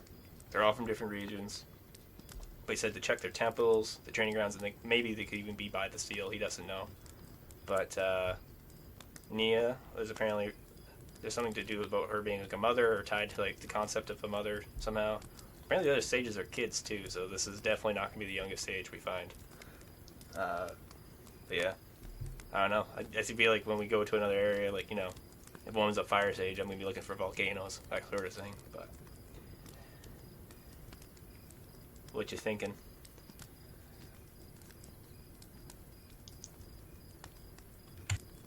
Oh, sorry, you were having this conversation with me? Yeah, just because you're the next one for shift change. Like, to be, I just waited till you woke up and I just kind of barfed out what Verbal diarrhea. what Daru had told me. I'm gonna be waking up and I'm like, oh, okay. Sorry, you're gonna have to repeat that again. So you talked to Daru? Yep. He definitely seems bothered. I have a feeling he's not going to want to leave the woods. It sounds like he really wants to stay here and basically lead his people. Apparently he didn't have followers back in the day. They're kind of just war heroes, but not... Like, I think they've been deified in their absence. You mentioned some of the other sages. One by name, Nia. Apparently she's tied to the concept of, like, mother somehow, or she might actually be the mother. Apparently the other sages are kids, or at least two of them are. Could even be Nia's kids, I don't know. But they're all... Their temple, they could be at their temple, they could be at that seal. Apparently they had training ground somewhere, he didn't say where. But I imagine if we have to go find a fire spirit in the future, it's probably going to be either there's a temple, there's a volcano, or who knows what. But, yeah, I don't know. I've just been keeping tabs. I didn't see anything by our camp, did I? Yeah. I'm like, other than that, all seems good. I've just been pacing between here and the main village so I could keep tabs on Daru's tent. No guards. He was awake before. You think he might be difficult to convince to come with us? Yeah. I think he's going to want to stay He seemed like he really wanted to be here for basically all these people who follow him. Like, youngish guy, wakes up, goes to sleep a tired, like a war hero, after a war without much purpose, wakes up, and now he's kind of a god, or at least a deified, respected sage or something. So I think he's going to take a minute. Okay, well, you should probably get some sleep. Oh, by the way, do you happen to notice what he was eating last night? Did I? Perception. Okay.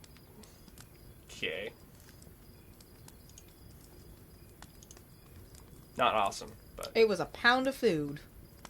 just a lot of food. It was just a lot of food. Well, you should probably go get some rest. Yeah, I'm gonna do that. Yeah, I'll set up my bedroll by everyone else, and I'll take a hard nap. While he's away, I am going to locate animals or plants. And I'm going to see if I can find any herbs or anything in the area that could use to put someone to sleep. Okay. I'm trying to... Okay. You definitely find berries. Like, you know the type of berries that birds will eat and they get really drunk off of them? Oh, yeah? Yeah, you find those kind of berries. Okay. Let's see.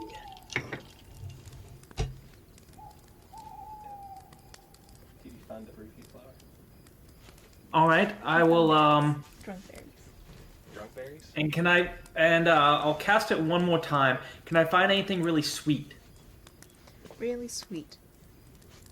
Like I'm looking for like mostly berries or honeysuckle or something like that. Yeah, like you can definitely get a hint of like strawberries for sure. Okay. I'm going to gather up as much as I can of both these, and then I will start preparing them with my herbalism kit. Start preparing them. Okay. And I'll create a nice paste. Are you proficient with said kit? I am indeed. Perfect. Okay. I won't even let you get you roll. You are good. Yeah, I'm proficient in herbalism kit and poisoner's kit. So I'm going to make this paste, and I'm going to mix it in with some oats. And near the end of my shift, and after I get all that down together, I'll be doing this. We're kind of keeping an eye on his tent. And when it gets to, do I notice anything during the shift? Because after that, I'll just keep watch. Roll me a perception. All right, let's see what I find. Not much. So you see just kind of like a shadow of him just kind of sitting down. And it looks like he's just kind of slumped into his hands. Okay. Then when my shift is at the end, I'll have all this in I'll put this all into a sack of these flavored oats. I'll bring them to Mandolin. I'll give Mandolin a shake to wake him up. Oh, a smoothie? So I'll be like, hey, Mandolin. So from what I hear, Daru's a little down. Just to help pick him up a bit, I've flavored some strawberry oats here. If you don't mind making him some oatmeal for when he wakes up. I have just enough for him though, so I recommend don't snack on any. I'm not gonna do that. If you want, you can do that. What, snack on them? I don't know how to cook. Oh, you just boil them in water. That's all you got to do. Okay, have a good sleep. And I am going to go to bed. I'm gonna place the little bowl of stuff on the log next to me and kind of just like get the fire going a little bit more, stare into the embers, do some map drawing. I think I said I was trying to keep this map like mostly secrets, like so coded in some way so that I can draw it into a real map later. And I'm just gonna look around. Do I see anything? Roll me a perception. Yeah. And you're staying within the campsite? Yeah, like by the fire, pretty much. Okay. So you just kind of, all you notice is really the pixies from before still kind of dancing around the area, and they're kind of doing a little bit of a celebration on their own. But other than that, you don't really catch anything. Okay, and after my watch, I'll pick up the bowl, put my stuff away, and I'll go wake up Levi, and I'll say, I was able to mix this oatmeal for... I mean, we probably only need 3 watches altogether. That would be...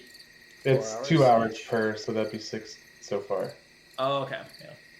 Yeah. But if you want to prepare it for him, he should be waking up soon.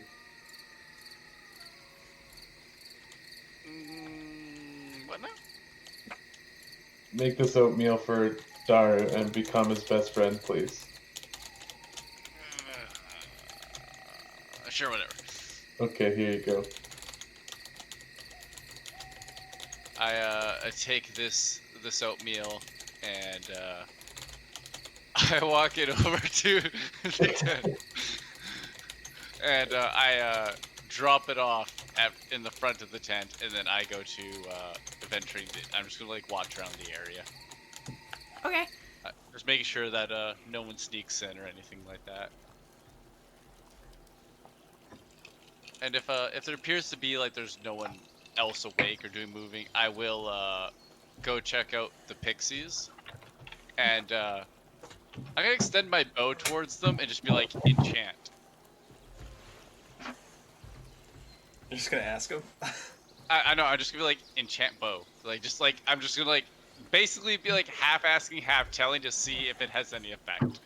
Okay. The pixies kind of look at you, and then look, because there'll be two of them nearby. Let's just say they'll look at you, look at each other, look back at you, kind of like grimace a little bit, and then just like fly away. Do I Grimace. shoot at them with arrow? No, I'll let them live today. I won't eat pixie flesh. I go Hardly a back morsel. to just watching the area and making sure that no one uninvited guests make their way in or people sneak out. At this point in the evening, you do notice that there are people who are starting to get up early in the morning and kind of getting ready for the day. Mostly the hunters.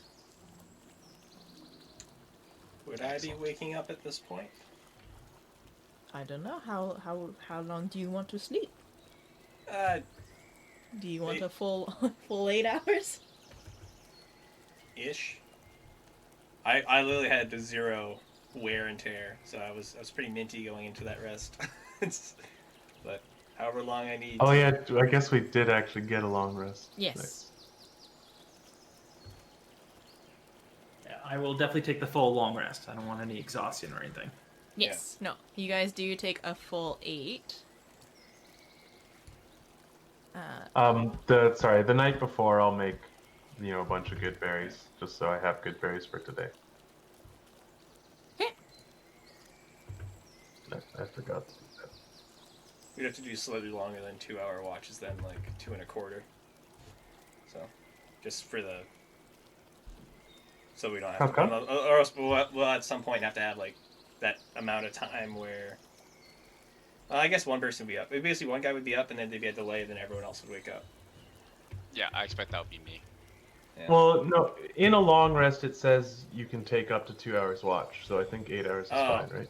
Oh, okay. So it's not some weird math. Okay, easy No, enough. I think it says somewhere in there. Yeah, a long rest is a period of extended downtime, at least 8 hours, during which you sleep for at least 6, and perform no more than 2 hours of light activity, such as reading, talking, eating, or standing watch. Cool. Easy peasy. All right. Alright. So we Yep. on getting up, I'm going. I'll scout. Is there any movement in Daru's tent? Sorry, I'm just playing around with the dice real quick here. Ignore the Such rolls. as- Okay. Not gonna lie, just ignore the rolls. I too would like to see if Daru's up and at him. And you guys be creeping on Daru hard. So yeah, the sun is starting to rise a little bit. You can't really fully tell the overgrowth growing in, and all the coverage, but you can feel that the birds are starting to sing a little bit, and things are getting a little bit more lively around the village. Did he eat his oatmeal? No, he did not. The oatmeal is still sitting in front of the tent. I'm gonna Fucking ask. Daru. I'm gonna It's ask you cold at guys. this point, isn't it? I don't know if anyone actually cooked it. It never got cooked. No, it never got Poured the cooked. Water, and he asked me to give him the oatmeal, so I just dropped the oatmeal at the front of his tent. It's not cooked. And I picked stuff up. I guess I'll go back and I'll start cooking it. I'm gonna ask you guys, but just as I wake up, like, anything happen? I'm assuming not much. I didn't see anything. He seemed to be up pretty late. The They give you a fairies are looking like they're keeping watch for him, maybe. I'm not sure. Yeah. Are you still about? Actually, fairies. They seem like they knew where he was, because they led us back into that tree there. Do you guys mind asking the fairies if they know how he got into the tree? Like if they have a story? That's a good idea. I I haven't look had great about- success trying to communicate with them. I'm just gonna be like and I'm gonna shoot eyes at at Mandolin like and keep nodding like it's like you. Me or you can do it. What's Blaze's guy's name? Let's call him Tabs. Tabs. I mean, it's What just if I Tabs could do being it? in it. I'm not particularly good at persuading or anything, so if they can understand you, that might be better. I mean, they seem to understand Druidic. Were you not taught? I can speak to anyone who can speak, but that I'm saying I can't do it in a way that elicits happiness. Oh, all right. Well, I must say I am. Okay. I guess I am kind of a bundle of joy. Well, how about this? I scoop you up a bowl of the oatmeal. It's like, you bring this to Daru, see how he's doing, and I'll go talk to the fairies. Is this because I'm a woman that you keep trying to make me feed him? Well, I mean, no. It's Okay. more, I'll I take the was bowl. going to, and now I have a job to do. I'll take the bowl of oats over to Daru. I'll go looking for fairies, I guess. Okay. Let's do the pixie route first. So yeah, you easily find pixies because they're just all over the place. Okay. I'm going to call out to one of the pixies. I'm going to say, "Hey, so you guys were up partying all night, eh?" Partying? No. Celebrating. And then the couple of the pixies just kind of smack the girl in the back of the head. Oh yeah, I saw you guys dancing. I was wondering, have you guys ever seen Daru before? No. Oh, everybody seems to think this guy is Daru. I was just wondering how they all knew that. Well, because he gave birth to this forest. Oh, did he? Do you know how he did that? How did he end up in a tree? And they just kind of shrug and, I don't know. The tree just appeared and then we could feel him. And he called to us and we all came and the trees came and the bushes came and the flowers and the animals and I don't know, all the forest. He created the forest. Huh. Well, I guess there's been weirder things. All right. Well, thank you. I guess I should go about doing my human-y things for the day. And they just kind of look at you and just kind of like, huh? I will. I'll start playing my pan flute as I kind of like dance away. Okay. Some of the pixies take notice and they definitely will kind of like, hey, this is my jam. I'm gonna look around and feel really out of place. I'm like, everyone feels like they're like talking to cryptids, and I'm just over here like, I can sneak and stab, and like, it's like, man, am I out of my element here? I'm just gonna look. I had stolen some good leftover fish. I'm gonna offer some to Levi if he wants any, and other than that, I'm gonna start eating. Did you just I'll offer definitely- fish to a fish person? Everything in the ocean Yeah. eats everything in the ocean. Okay. Yeah, Even their the babies. Fish is like my main meal. Just like on land. Stand straight. Okay. So, Mandolin, you make your way over to Daru's tent, or the priestess's tent. Yes.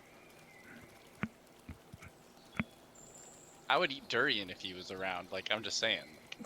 Doesn't Yeah. bother me. Durians taste horrible.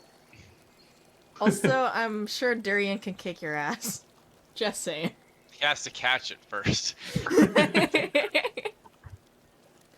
Darian might be willing to cut off a little bit, like a little slice of arm. Just like, here you go, try it. The chef in him burns his I go to ultimate the curiosity. tent. Okay, so you go to the tent. Yeah. And you just kind of walk in, or what you doing?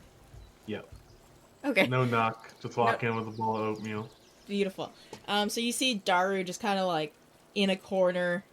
He's kind of like huddled, like sitting down, and just kind of like head into his knees.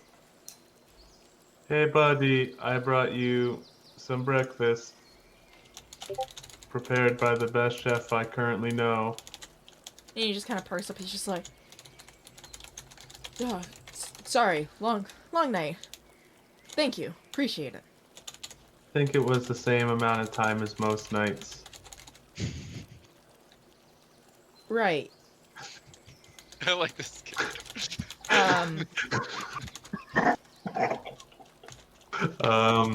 Hey, so what are your thoughts on coming with us to report to the Queen really quick? Because we were supposed to come save you, and then we did come save you. The Queen? What? Queen? Which Queen? Oh, Miranda, you're gonna have to help me out on this one. Eladia, Queen Eladia, And what's the kingdom called? Lochtale. Queen Eladia of Lochtale. I've never heard of Lochtale. Do you remember what year it was when you went or like what's the last year you remember? I'm gonna say a random year because I did not create years for this story. Wh- Whatever he says, roughly how long ago do I think that was? A really long time ago. Like Before Lochtale. centuries? Okay. Like Lochtale is not an old kingdom but considered new kingdom that was built in memorial to the sages when they disappeared. It was built over the seal, wasn't it? Probably didn't exist from when you're from, but it's a kingdom that really respects the sages, and they kind of know what to do next, and they maybe can help you find your friends, maybe. No promises, though. Roll me a persuasion.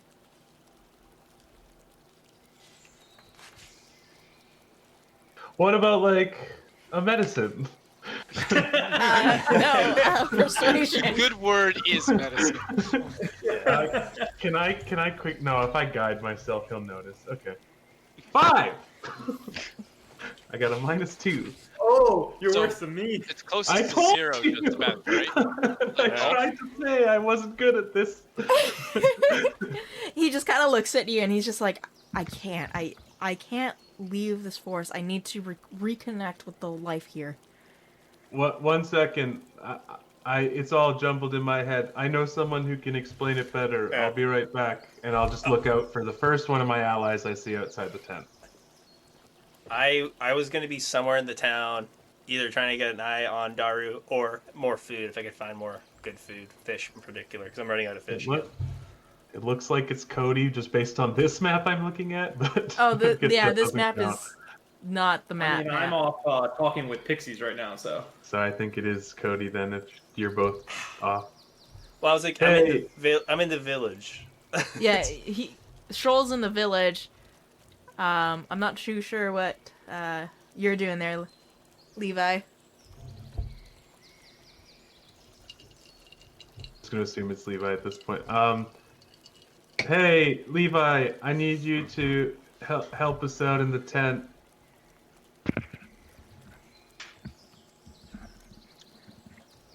Oh, I think he might be gone at the moment.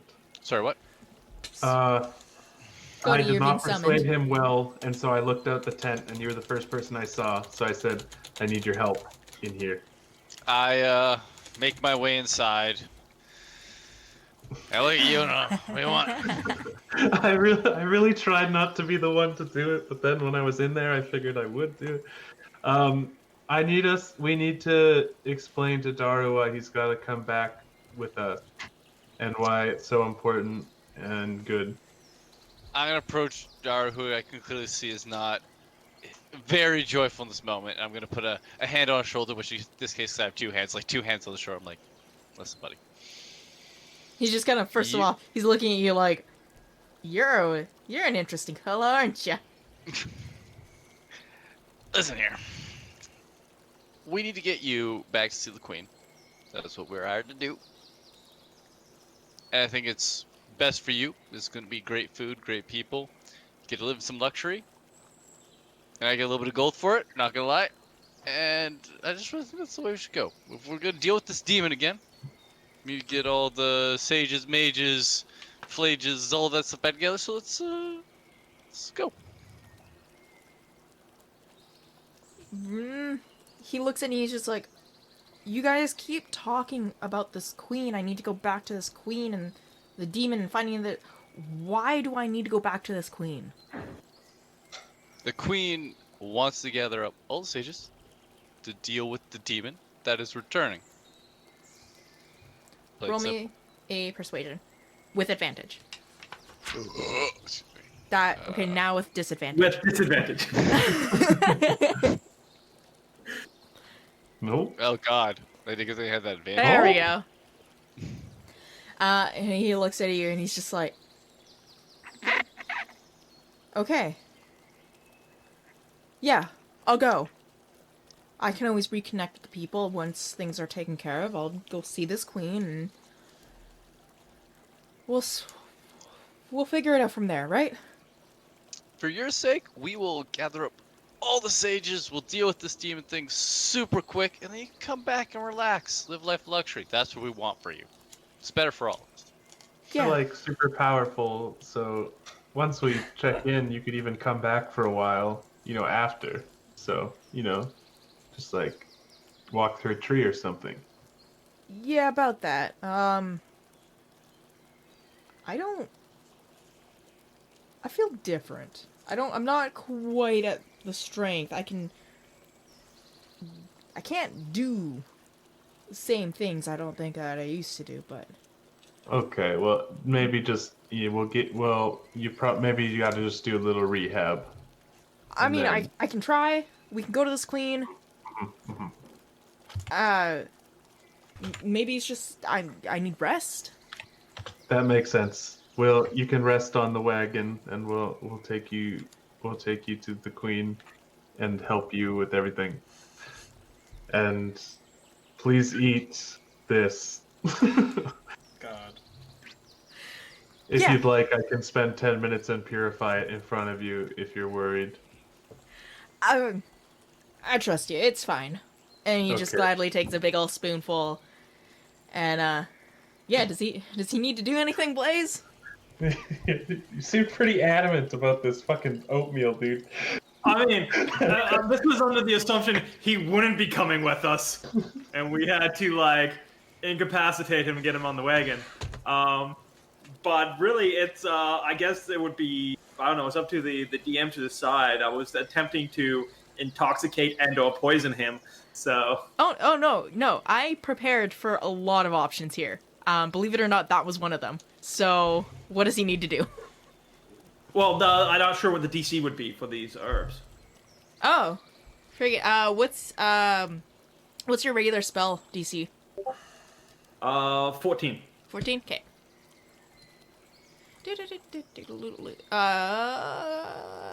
Constitution. Oh, he passes easily. So he feels nothing. He's just gobbling up that oatmeal, and he's just like, "This is some pretty good oatmeal." Does he notice? I mean, if flavored with strawberry, so hopefully not. Yeah, he doesn't really notice. He kind of picks up on a little something something, but it's too kind of muddled up with the rest of it. Should have purified it in front of him. If I had known the plan, I would have actually done that. Okay, well, let's say we meet back here. What do you think, tomorrow? Is tomorrow too soon to leave? Do we leave today? Give him a Are you- chance to do his parting words and enjoy the festivities a little longer, and then we can depart tomorrow morning. How about we meet back tomorrow morning, and we'll take you to her. Yeah. Sure. Yeah. All right. Let's do this. All right. So for today, have an awesome party. Everyone here loves and adores you, so maybe bask in that a little bit. That's kind of neat. You know what? I like you. Oh, I don't. And you just kind of, he gives you a pat on the shoulder, and then as soon as you say that, he's like, hand off, and just kind of, okay. Catch you later. And he just finger guns and walks out. Finger guns. When in doubt, finger guns. When in doubt, finger guns. Once he leaves, I do the finger guns to the side of the head, but with like both hands. Do the. When I seeing him leave the tent, I'm going to go in, pop my head in, and look at the other guys and be like, "So did he eat the oatmeal?"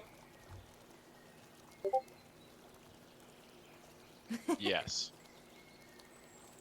Yes. He enjoyed the oatmeal. I pick up the bowl and I see it's empty. It's like, God damn it. Oh well. I guess we're gonna have to kidnap him now. Excuse me? He's gonna come with us to the queen because because the two of us together were very convincing. It was the two of us that did it. Okay. I mean, perfect. Perfect. I'm going to go wash this bowl. Oh, actually, I was gonna sneak a taste because it looked like he liked it so much. Probably not a good idea, germs and whatnot. It's not good for, Oh, it's okay. I'll be okay to try and like. put What a do you finger in it. mean by kidnap? Well, I figured he'd be wanting to stay. He liked the whole worship thingy. So, we'd have to get him out of here somewhere. But if you convinced him to come with us, I mean, all's good now. I am going to go to make sure our horse is all right. I'm gonna give him a very stern, distrusting look as he leaves because this guy here seems a little shady to me. Noticing you glare at me, I'm going to play a couple notes on my pan flute, and then dramatically leave the tent. I'm trusting you less now. So, Mandolin, do you actually eat some of the oatmeal? Kidnap, right?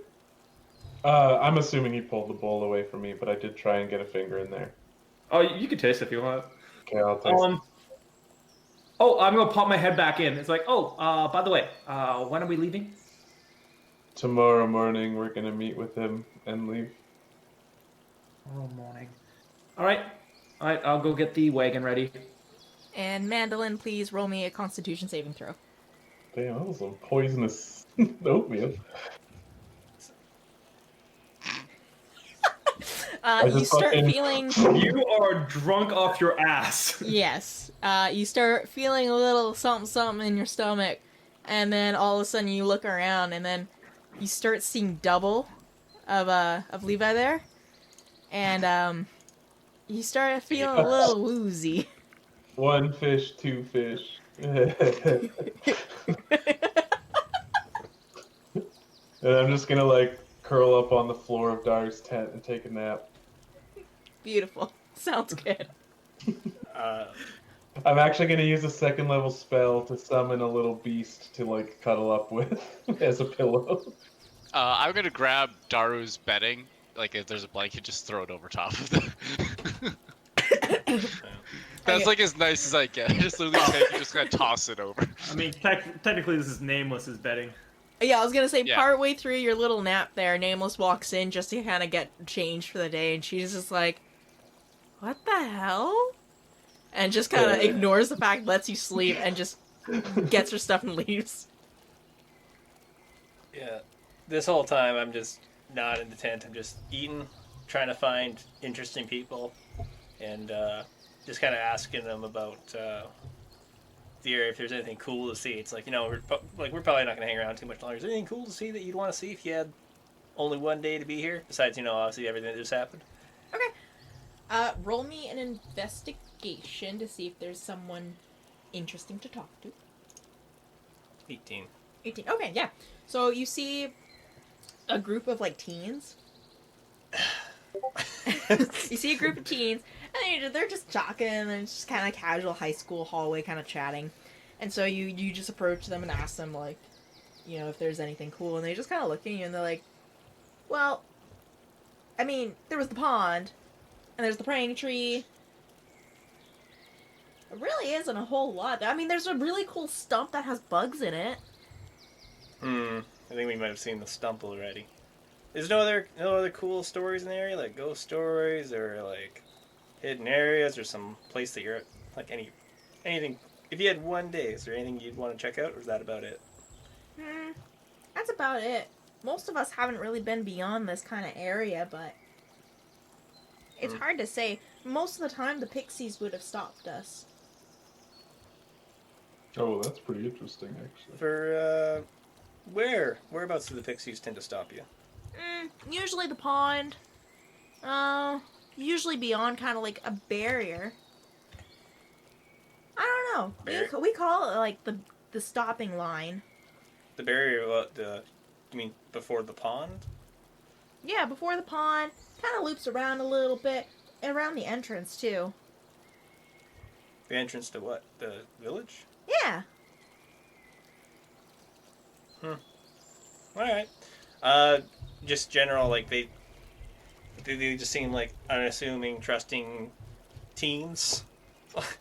They're hiding some crazy dark secret about the thing. So roll me an insight. They're all goths. Yeah, they're like kind of like the goody two shoe type of teens. They follow the rules. They don't backtalk. Not children of the corn. They're they're not creepy. They're That's for me definitely to like decide. they're just kind of like they don't get into shenanigans. Okay. Bunch of nerds. All right. I will. Yeah. I will just. Like, yeah, cool. I don't know. I'm like, you guys have any big like I'm grasping at straws here. Like, you have any big like game that we could hunt here or something that's like cool to hunt, or is it all just? Well, I mean, there's the boar, and they point at the carcass that you guys ate, and it was a fairly massive boar. Well, defeated that I'm not gonna be able to, there's nothing cool or fun to do here. I'm just gonna be like, well, alrighty then, and I will just I'll go try to find the rest of the group and be like, yes. I'm like, sounds like there's nothing else to do here. What's going on? What's the plan? I was gonna head back to the pond since we have an entire day before we're heading out. Yeah, I've been down. All right, I have 2 tasks for the day. One, which will depend on how much time I have for the second one. Go to the wagon, and see if I can find the horse. Casting find animals if needs be. Okay. Yeah. The horse is long gone. Okay, is he within 5 miles of here? Nope. You untied that one, I think. You untied him, and he took off, and he ran. Okay. I will see if I can find any horse or mule in the area, or anything similar in size. Well, there's deer. Any elk? Yeah. Nope. No elk. Deer. Okay. I will approach a couple deer, and I'll use speak with animals as I approach them. They are very skittish. There's 3 of them. They're does. And they are trembling a little bit. You can see they're shaking. They're not too sure what to do as they start What? slowly backing away. I will stay at a distance, and I'll say, "Hello, fine does of the forest. I am here looking for help transporting the great sage Daru. Do you know of Daru? Daru, yes. Yes, he's the creator. I see. We need. Daru needs to go to the city tomorrow. And do you know of any brave, strong bucks in the forest? There's Charlie. Big Chuck Charlie. Ah, Charlie. Could I ask you to please find Charlie and ask him to come to the village tomorrow? We need him as a personal guard to transport Daru to the city. They just kind of whisper to each other and... Yeah, we could do that. Maybe. I don't know. Maybe. Oh, well, tell him that we'd be gracious. We're in dire need of a hero. Roll me an animal handling. Don't botch this one. Damn it! We can try. Animal. But Charlie's a stubborn one. But we'll talk. And they just kind of leap and jump away from you, and they jump past you. They don't jump away entirely. They just kind of go running right back into the forest. And then I'm going to spend the rest of my day hunting a predator. If I can find, like, a wolf or something. Okay. Roll me a survival. Really? What's with these rolls? You don't find a whole lot just because you're not fully familiar with the area and sort of the tracking styles that are going on with the new growth material that's on the ground.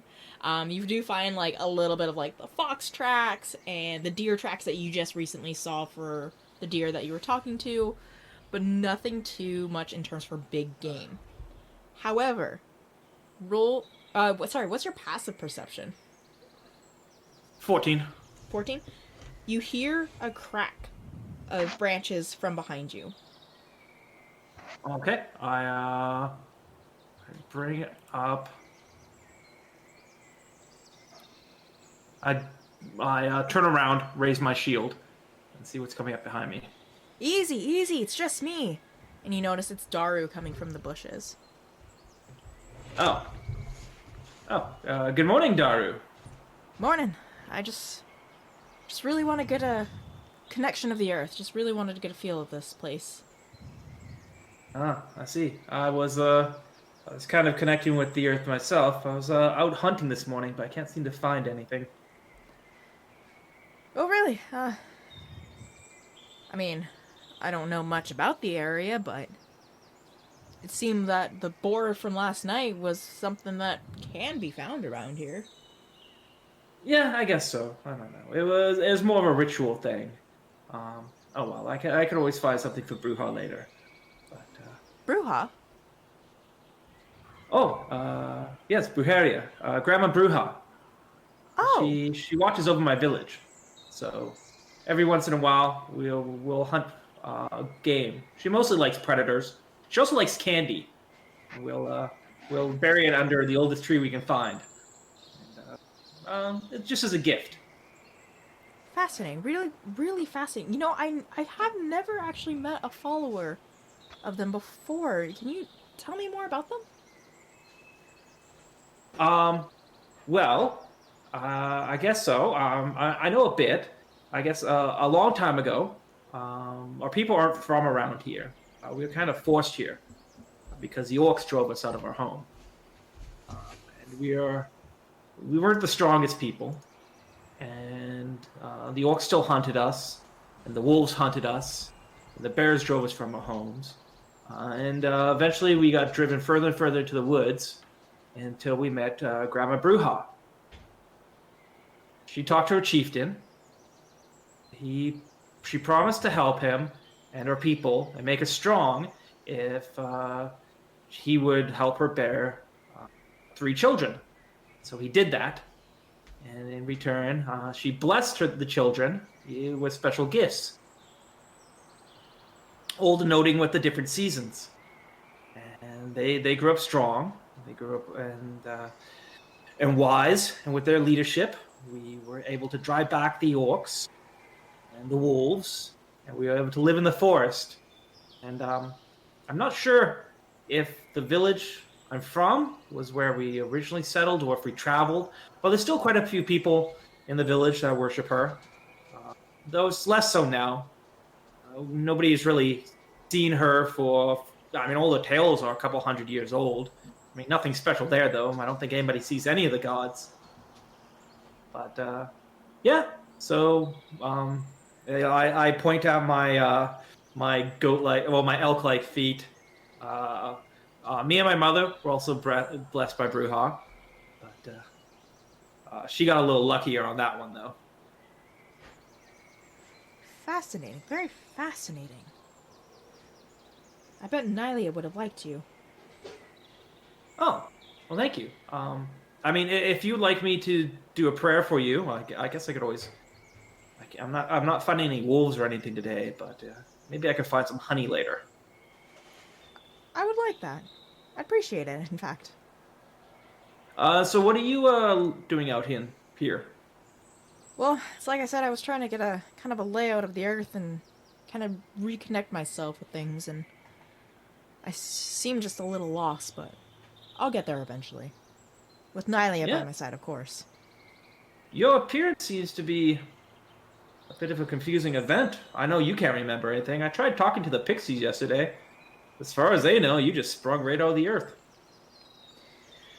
Well, yeah, I don't really remember. I mean, all I remember was sealing and resealing and resealing, and next thing you know it, white. I just remember seeing white. And I just tried calling out and hoping someone would try to answer, and I don't know, it's hard to explain it. I felt connected to someone, but it was almost like they couldn't hear me. And then I mentioned life. And as soon as I was talking about life, that's when it all happened, and I woke up and I was in the water, looking at you guys. Huh. I wonder. Oh well. Oh well. Who knows? Perhaps it was the nature itself, or maybe the tree that was talking to you. No, I've spoke to the trees before.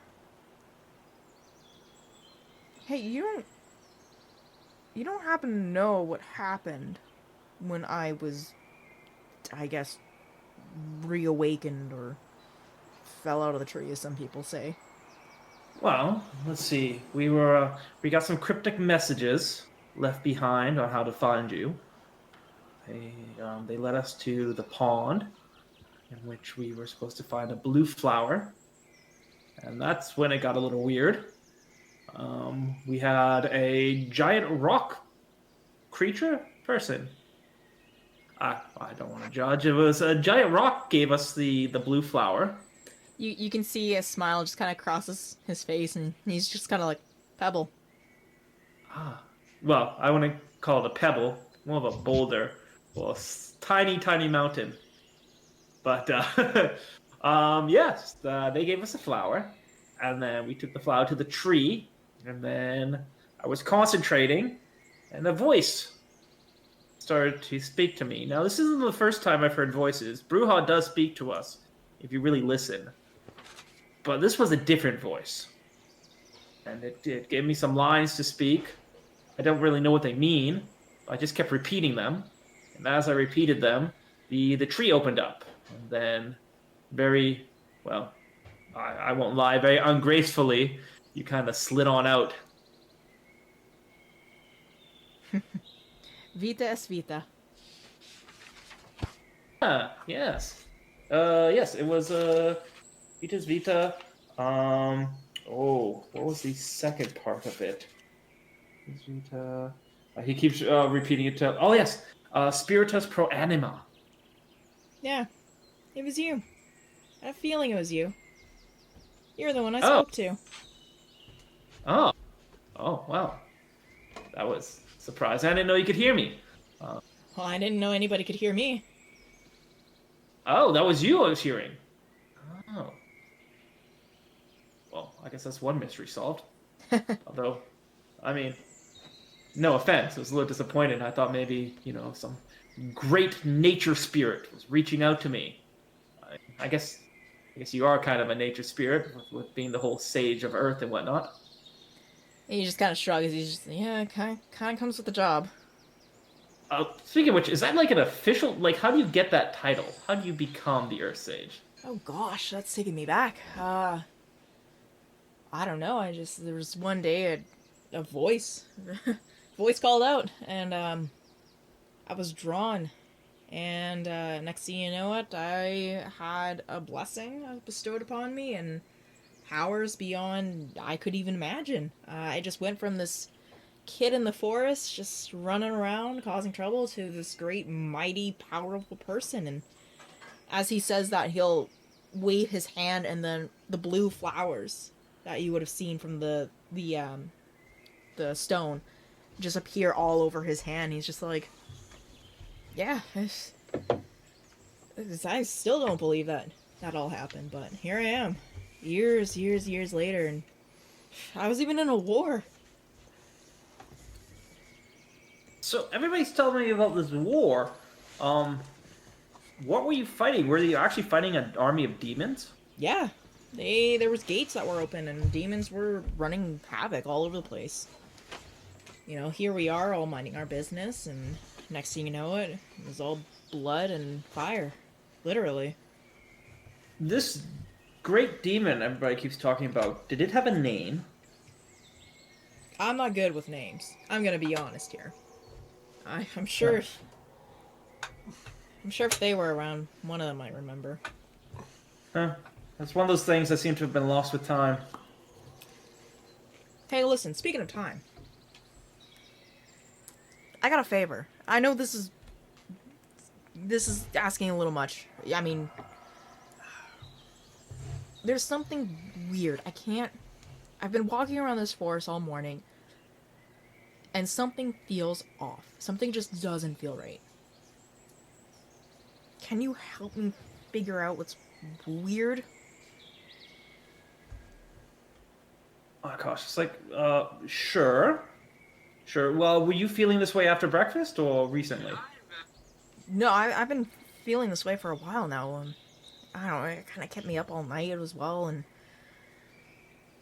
normally I have a deep connection with, and he just kind of like looks around to make sure nobody's listening, and I have a deep connection to the face. But I can't sense them. I can't connect to the world.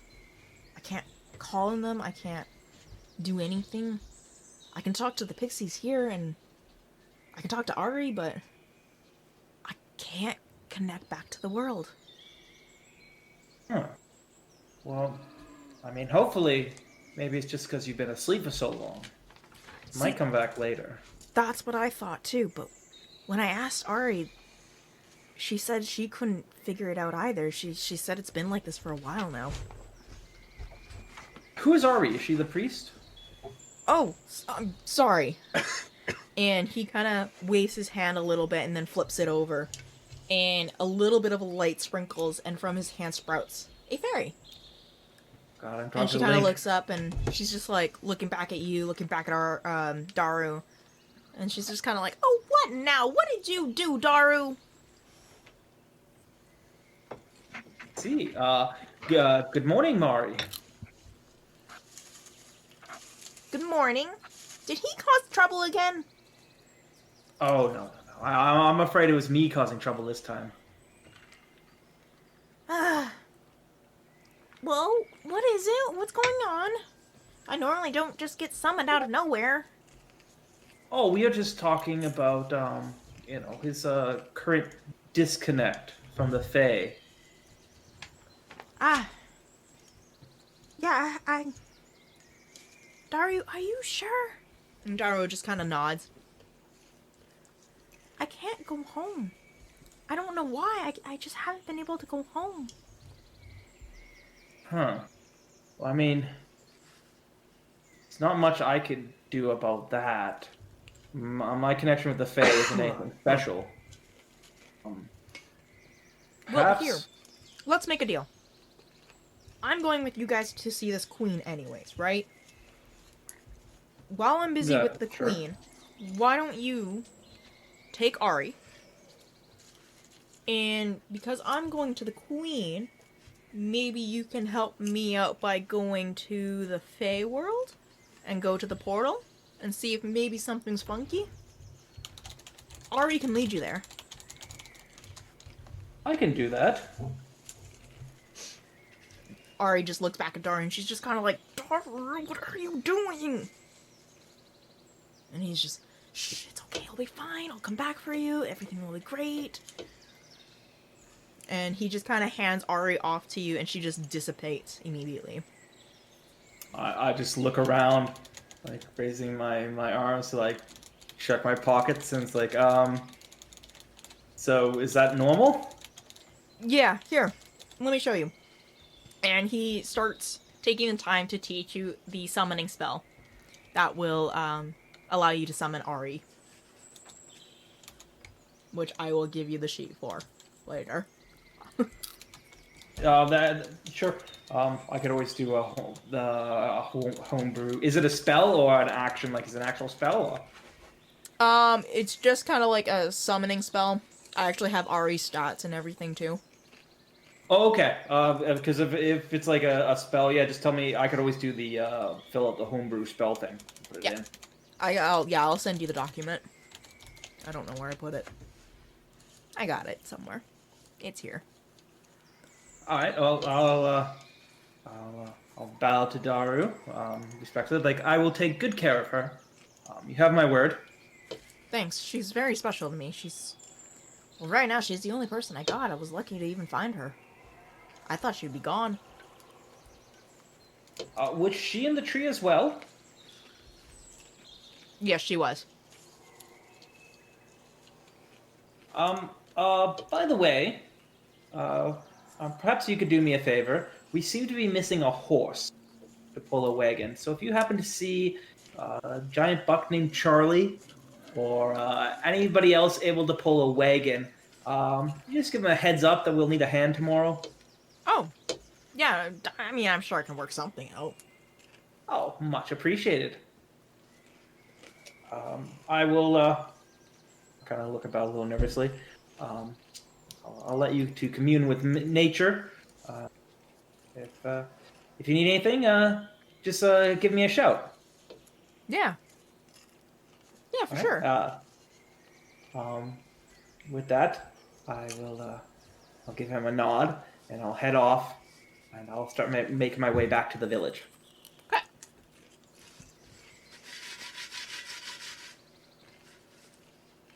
Anybody else doing anything? I was gonna go check out the pond. Oh yeah, I was gonna do that with him when he went, because that actually sounded like something. Okay. So you guys make your way back to the pond. Are you guys looking for anything? I'm gonna sink into that water, and I'm just gonna see if there's anything special in the water. I'm gonna swim around, see if there's anything unique in terms of like fish life, or whether or not there's a reason why the golem or so the elemental spawned here specifically. Okay. Do a nature check. Alrighty. So, the fish life around here, you don't really seem too off-put. They just kind of look like regular freshwater fish. What you do notice is just there aren't really a whole lot of them around. They're just very, very few swimming around the area. They're very small too. They're not really kind of meant to be here. They just kind of got kind of stuck in the pond just because of the stream.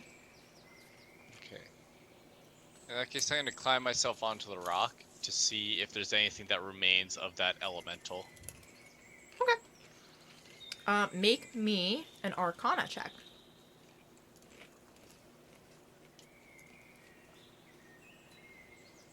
That is not a good roll for me. Not a good roll at all. It's rocks. Just a bunch of rocks. Excellent. Excellent. I do like rocks. Can I tell the difference between the elemental rocks and the regular rocks? Nope. Or It's just all rocks.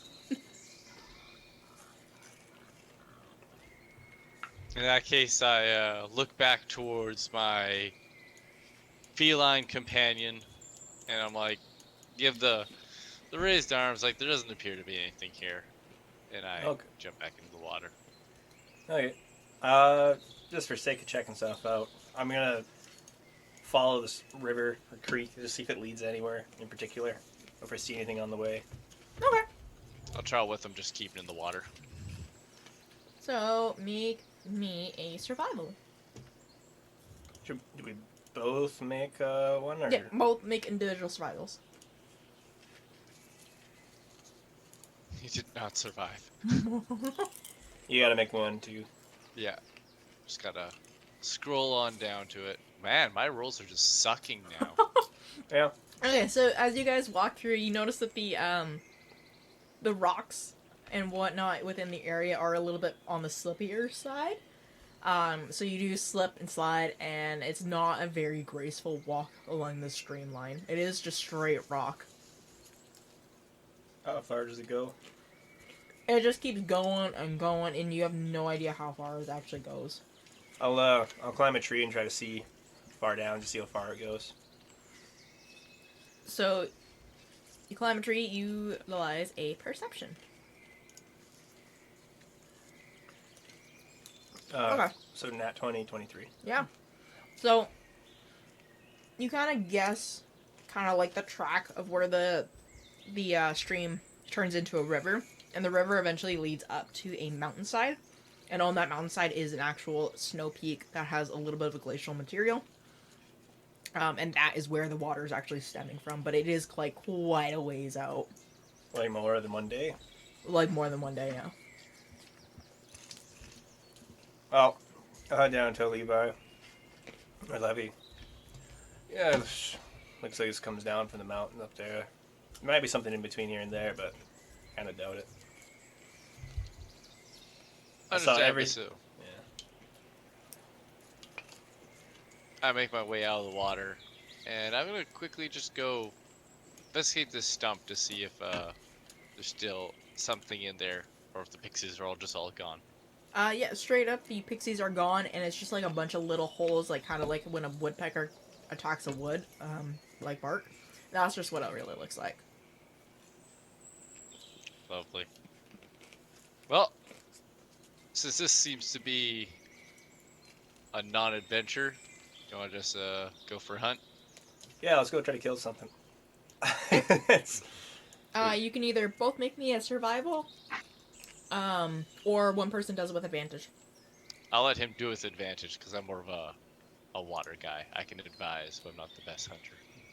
Okay, I'm just gonna make 2 rolls then. So 20 and then Okay. 20. So, you definitely find some nice sized, chunky deers.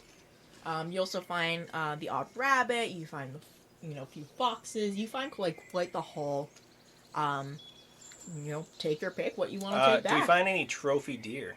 Yeah, you find quite the deer with big old antlers and everything, and he's looking like, kind of like the master of the pack sort of idea. I'm gonna kind of gesture towards Levi, and using hand gestures, I'm gonna point like with both hands to indicate like how big the rack is, and point at that big buck over there.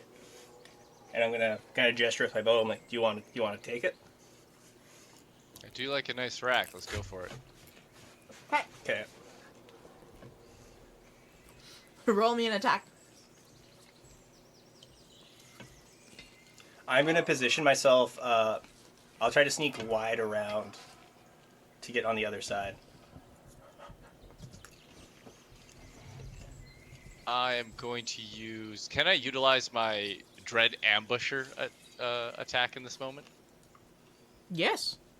Fantastic. So I can just move an additional 10 if it moves, and I get to do 2 attacks at once, so I'll fire my short bow at it. Yeah, I'm readying to ambush out once you do your thing.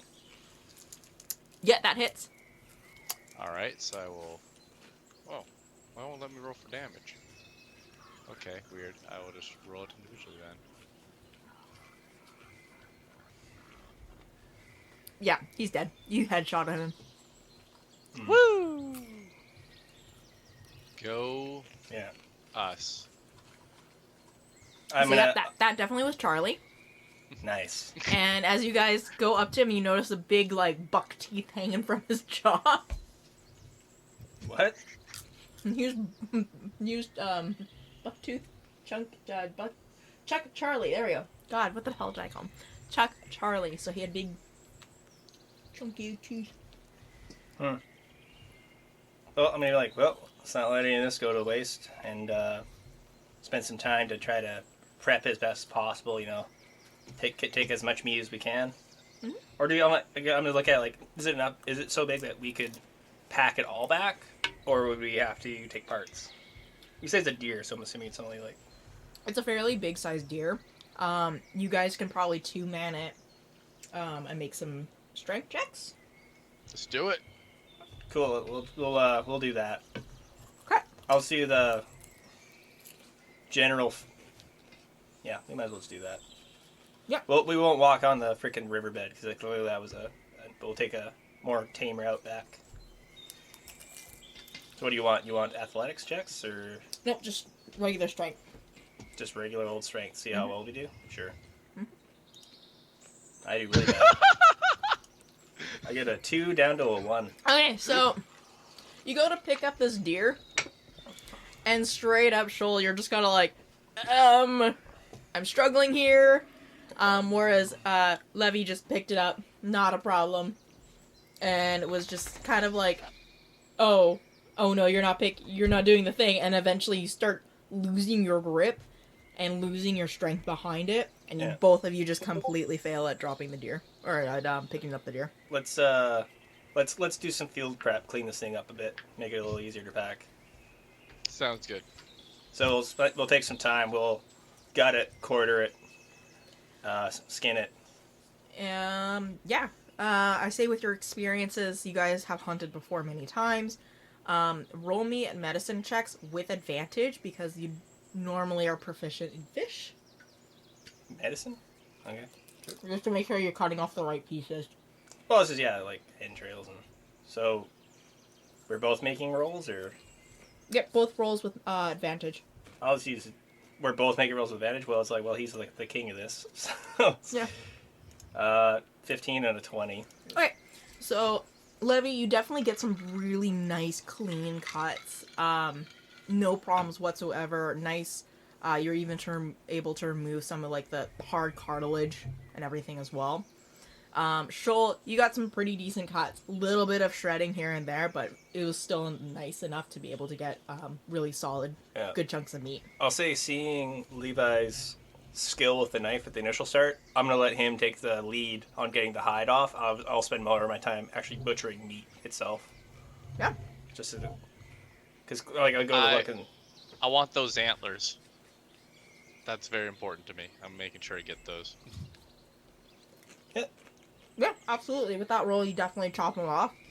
How are you gonna carry it all back? we're gonna put it on like actual strap it to like our backpacks. Now that we've actually quartered it, won't be so bad. Yeah. Okay. Excellent. Then we'll hike that back. Okay. Anybody else want to do anything?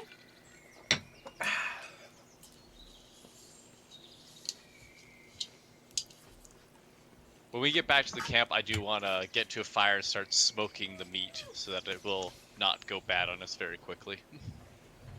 Yeah, so I'd say at this point in the day, it's I'm kind of all getting good. closer into the evening, so people are starting to come back from hunting and berry picking and kind of like starting to turn in for the night and get dinners going. Daru is present. He is just kind of conversing with the villagers once again, just kind of being like, "Look at me, I'm Daru, ha ha ha." Yeah. Are you guys cooking the meat for the dinner? The deer? Yeah, we're smoking it and doing some other prep. We're gonna, I'm assuming, refill our rations from it, but also if there's extra, maybe we should share some of it, with the villager or whatever. But Yeah, I imagine it'd be good to share, but we're definitely gonna smoke a good chunk of it for future rations.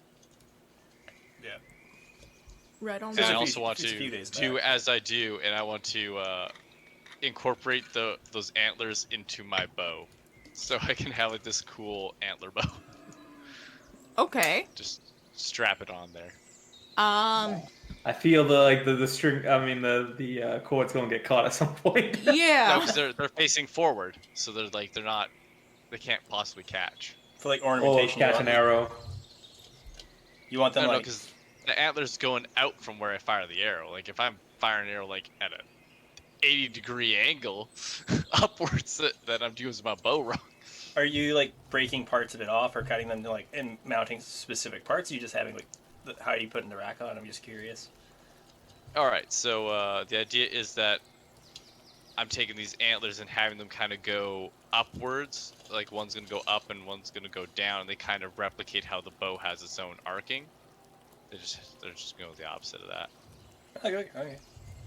Cool. So they won't get in the way of any of the actions I'm doing. They just kind of add flavor to the top and bottom. Makes the bow look beastly. See if I can find a picture. Yeah, I'll allow it. That's fine. Antler bow. Antler bow. Yep.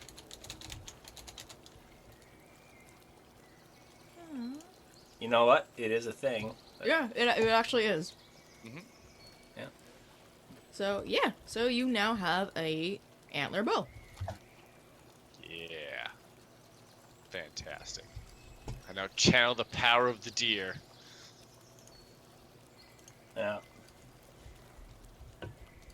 People Well. be like, "Oh dear," when they see my bow.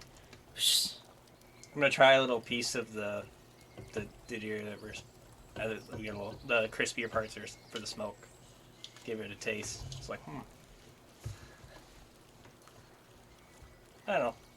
Well, guess we're just waiting for tomorrow then, or whatever Daru's doing. Have we from the chat in the town? Has Daru made his plans known to leave? Yeah, so he's just kind of like, don't worry, I'll be back. And I will take care of you guys once I'm back. And they seem chill with that. Yeah, everybody's just like, we respect your decision and we believe in you. And nobody's like really against his decision. I mean, there's the elder who's just kind of like, probably not a good idea, but you know, I'm not gonna argue against you. Yeah. Okay. So it's another night, another feast. Unless anybody is gonna do anything, are you guys doing watches? I will describe the story of how Levi like masterfully bagged this deer. The glorious shot, like perfectly. Yeah, basically, yeah, the whole thing fell in one shot from 100 yards. Remarkable marksman. The teens that you spoke to earlier are like in awe that you were able to do that. While he's doing the story, I'm just going to ask him, perchance, did you happen to get the name of this deer? Me. Are you asking me or him? You, as you're telling the story. I was like, alas, we did not. 1 minute he was there, and as soon as Levi set his sights upon his target, he fell the great, magnificent beast. Ah, I see. As you start poking at the fire. I'm gonna see how good I tell the story. Average. A lot of detail driven, not really, didn't have quite the pizzazz I hoped, but pretty good. Really pumping Levi's tires though, with how good with the bow he is. And like, behold the like his bow, now adorned with yeah. Da. That's it for me. Then I guess probably watches again. If you guys are. I mean, we're in the middle of a village. Yeah, I'm a big We don't fan. need too much of a watch. Yeah. I am going to use my free time tonight, though. I'll spend 2 hours, I guess, practicing. I'll practice playing my flute for a couple hours. Okay. No. guys hunker down, and Yeah. seems to be kind of a quiet evening. Things definitely have toned down since the night before, and it appears that Daru this time was actually able to properly sleep, even though he was asleep the whole time in the tree, pretty much. Yeah, it's very, very quiet, very lovely. It's not even that cold either. The cold weather is starting to settle in, but it's not too chilly. I'm starting to get that poofed look. Yes. Winter is coming. Ah, so we're in the late summer or fall period right now. We're in the fall period because that's what the festival was. It's kind of like a fall festival in Oh, right. yeah, in relation to even the sealing ceremonies, because the ceremonies were always done in the fall. Ooh. Okay. Yeah, if it's morning. I was Yeah. going to take a 2-hour watch at the start, but if no one else wanted to watch, I was going to go to bed after. Yeah. Soon. Nothing The happened. place seems to be protected by pixies, so I think we're quite safe here. Yeah. I will still wake up relatively early in the morning to do my daily routines of prepping everything and getting ready to go. All right. So, we're on to the next day. Yep. Daru's kind of saying his last few goodbyes to Nameless and the Elder, and he's thanking everybody for their hospitality, and he's ensuring that everybody that he'll be back and he'll live among them once the job is done. I'll give my thanks to Nameless for all her help, and I guess besides that, I don't know anybody in the village, so I'll do my goodbye. I'll do the same goodbye to Nameless, and just say, take care of yourself. I will offer the hand for the handshake goodbye, whether or not she takes it.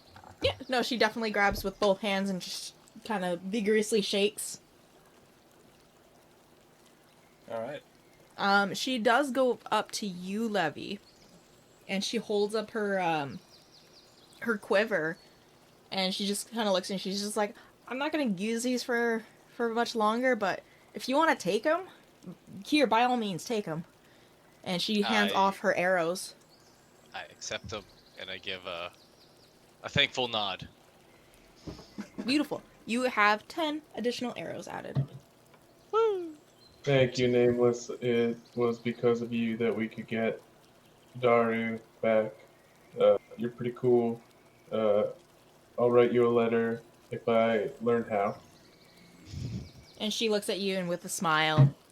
Of course, I mean, really, I should be thanking you guys. If it wasn't for you, none of this would have happened. Yeah, true.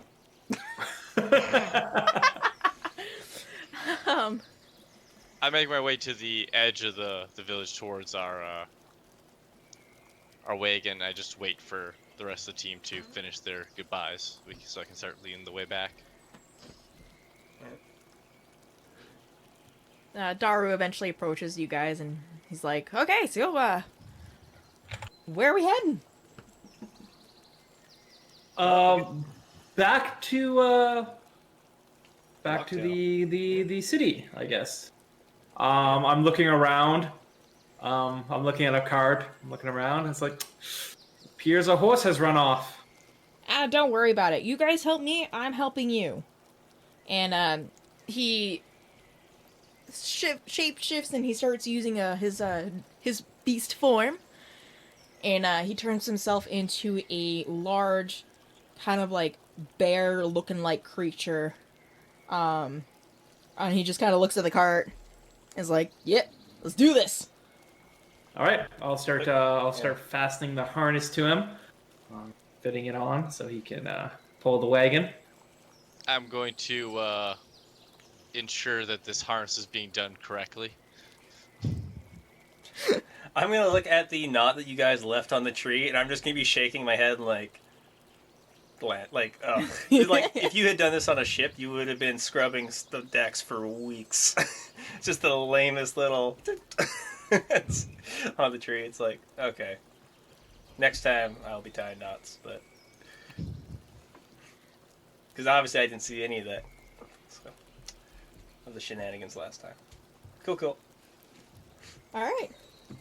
So, Once I confirm that the harness is well on there, I'm gonna jump into the back of the wagon. beautiful.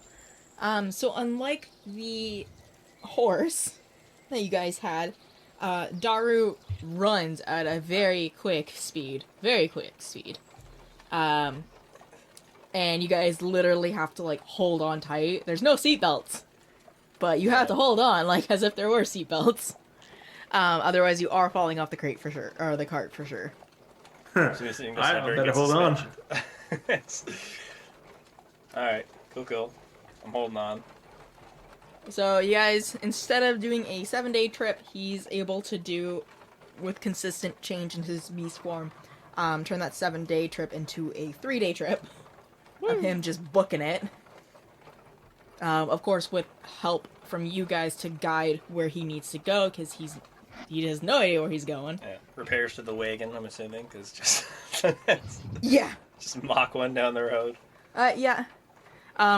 Travelers eventually start seeing them again. They just kind of look at you as you basically just go zoom right past them. With a giant tire. With bear. a gigantic bear-like monster. Yeah. I give them a casual wave. Yeah. And they As just we stare pass. at you, dumbfounded. Yeah. I'm standing holding on to the wagon so that I don't get just like beaten to death by the wagon. But as we go by, I'll be like giving them like the little finger gun hand wave, like as we go by, just like yeah. On the last and final day, I need everybody to make me a dexterity saving throw. On the last Alright. day. On the last day, before you even make it into Lochtale. Oh no. Whatever shall we do? Easy peasy lemon squeezy. Yep. Alright, so everybody but Mandolin, a large bump comes up to the road and it just hits the cart really hard at the speed you guys are going. Everybody seems to hold on, but Mandolin just kind of takes a good old tumble outside of the cart. Please take two damage for hitting yourself fairly hard onto the ground. Oh, What do you guys do? I climb will. back up. I'll do I'll ask Daru to stop the cart. But I'll give a shout like, "Hey, Daru, hold up, we lost one." And then while it's still moving, I'll try to jump out the back. Okay, he does like the character screeching, and like the dust kicks up everywhere, and the cart slams into the back of him. And in that moment, the exhaustion kind of hits him, and he just kind of loses his form. And he's just like, "Okay, good, I'm done for the day. That's it." Yeah. Pretty much here anyway. Yeah. On the way back to Madeline, she's gonna do a pretty brisk run up there. Actually use my feline agility to get there real fast and see how she's doing. Also gonna keep an eye at the bump. It's just a bump in the road. Yeah, it was just like a big old rock. Yeah. How you doing, Maddie? oh, I'm pretty good. Sometimes I get stabbed in my chest, so falling's not very bad. Oh, yep, fair enough. I offer an arm up if you're not already standing.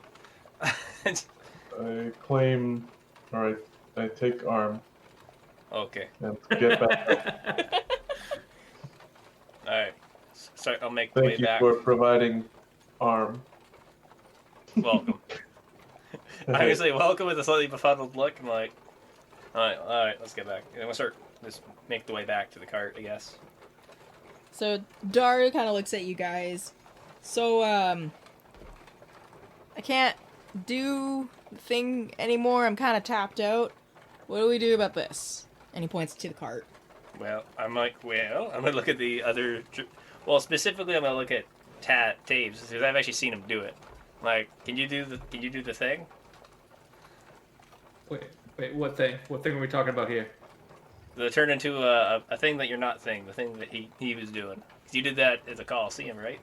Could you do that? No, I can I can make things rot.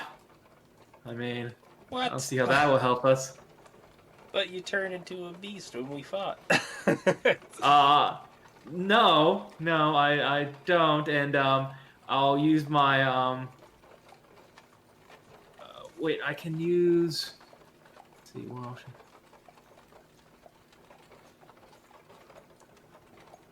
Okay, I mean, I don't usually do this, but I can do this one.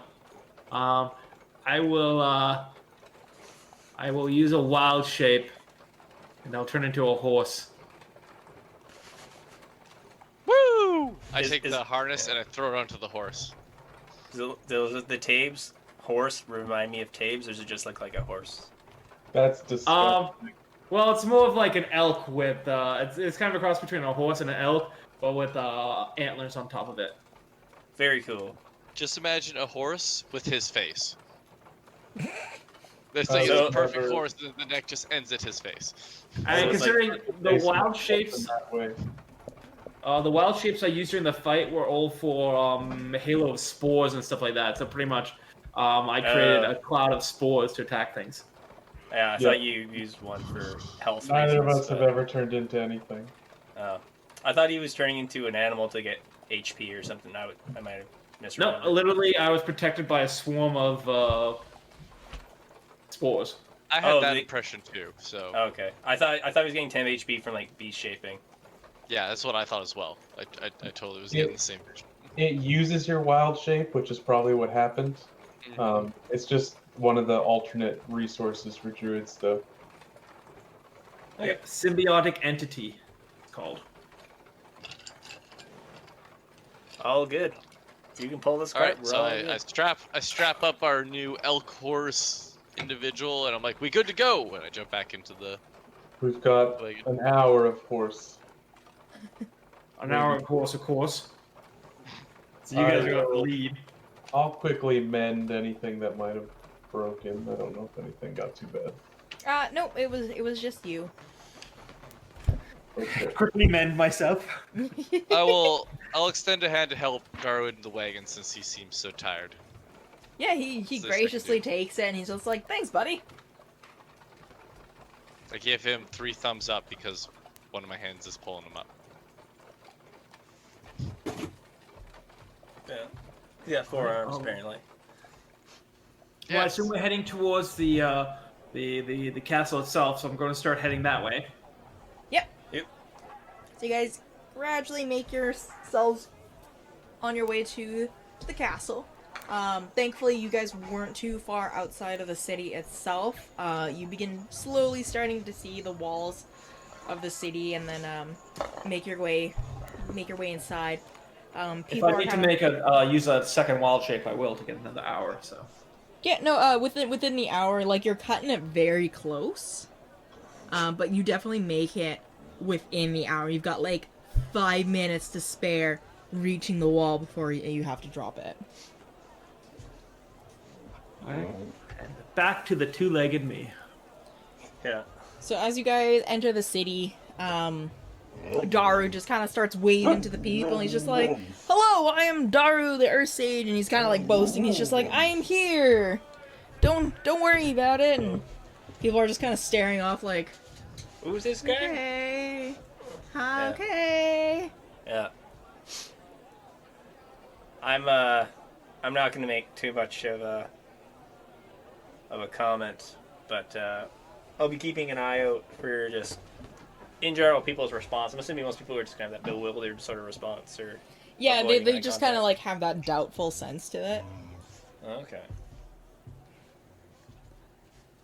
So you guys go all the way to the castle. Yeah, Yep, I'm looking definitely- for Cherum. So you guys make your way into the castle, and the guards immediately start recognizing, like, oh, okay, these are the people that the queen hired, and they graciously allow you to enter. Once you get into the grand hall, guards start approaching, and you see Cherum just walking us alongside him. He's just like, good work. I didn't think you were gonna be able to do it, to be honest. But guards, why don't you show Mr. Daru here his chambers, and and get himself settled. And the guards, without hesitation, go up to Daru and they're like, "Oh, please this way, sir." And Daru's just like, "All right, guys, I guess this is where our journey ends. I'll see you guys I'll around." offer him my hand to shake. Until next time, I give a wave. At that point in time, the guards are already kind of like rushing Daru away from you guys, and they start guiding him down a hallway. Wait, I think. Daru, if you ever get in trouble, let us know. I don't know how, but consider it. He turns back and gives a wink and a thumbs up. Huh. All right. In that moment, Queen Eladia walks down the stairs and she graciously comes up to you guys and thank you for your hard work. Please take this, and she hands you guys 100 gold each. Ooh. Thank you. This is one down. For now, this is your payment for the sage. Charam here will instruct you on to your next journey, but for now, just take a moment. And thank you once again for your hard work. Yeah. And she gives a slight bow and walks away. From how we saw the guards take away Daru to her thing, like, what's my read of her? Like, she just like happy that this was like job well done. Is she just being professional? Is there a gleam in her eye? Like, what's Roll me an insight, please. Okay. Not great. Yeah, you just think that she's very, very grateful for what you guys have done, and that it was a job that you guys were hired for, and she's grateful that you guys completed part of the job so far. I'm just chest out, standing proud, with like kind of the hands behind the back pose, just looking very confident, because so far I've had nothing but successes in this, even though I haven't done much.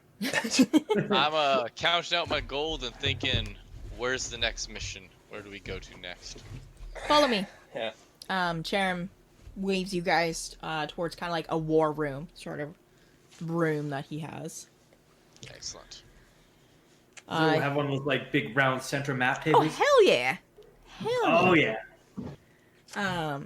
So he gestures you guys to kind of like approach the table, and he pulls out a map levy that you've seen before in the archives. And he starts explaining how he was doing a lot of research, and he's telling you guys that he has a theory that the next sage, the water sage Nia, is somewhere in the regions of the north. Somewhere where she was known to be a part of a colony, and she was known to be a princess where she's from. But you guys will need a ship. Now, the queen has offered a ship for you guys, and he puts a letter with a seal on the table. But I can't exactly promise you anything. The ship's... well, it might be a tough journey, it might not. I don't know. I don't usually go on ships. I usually stay in my office, stay in here, or roam the city. But if you go to this area, it might be a journey, and you might not all come back. Where are we Do going? you know exactly? what this area is called that we're going to? I have it in my notes here. I had a name for it. I'm gonna reach out and grab that letter from the queen and be like, boats are kind of my deal. Don't worry about it. Yeah. Alteria. It was a land once called Alteria. I was... So, one of the spots that my people used to go was through Lochtale and then to the islands out into like the water and stuff. Would I have ever been in this area or heard of it? No. Now, the reason being is that Alteria doesn't exist anymore. So what are you talking about? Alteria is from the north. It was a whole country. And just one day, it disappeared. I don't know where, but these are roughly the coordinates that I was able to track down based off of the materials. Yeah, And he like points to an area on the map. Do you mean like the landmass disappeared, the people disappeared, the buildings disappeared? Like what happened? The land, I believe, is still there. I don't understand how a whole country can just disappear, so I'm assuming the people of the land are gone. Which tells me, in theory, that what should remain is some sort of material that you can hopefully stand on. Which again tells me that Nia might be there. Well, that's all the information I need. I start making my way to the door. Yeah, she's what she's a water sage. What was she? Yes, Nia is the water sage. And he just kind of looks at you very like irritated, like, "Are you listening?" Like, Well, you didn't say that. You just said sage. He did tell us before, and we haven't told us stuff before. Is there any news from this area recently? no, nothing. Nobody's ventured that far, or at least nobody's ventured that far and come back. Huh. I'm surprised. You think with the whole disappearing and whatnot, there would be expeditions or something to the area. Again, nobody's come back. Huh. Well, if we do come back, we'll have quite a story to tell then. Let's hope so. And he just starts walking away. I'm going to summon Ari. Okay. I'll be like, hey Ari. So this going to the Fae thing. Do you know how we can get there? Yeah, it's not near here, but I think you can get there using a little, what are they called? Watery thingies. Yes, it's the boats. Yeah, a boat. So, quick question: is it to the north? Do you think? Yes, I think. Perfect. I have. How are you for sneaking? I don't have her stat right in front of me. Oh, I got it here. It's where's? Alright, I mean she's horrible, but I don't know if she knows that.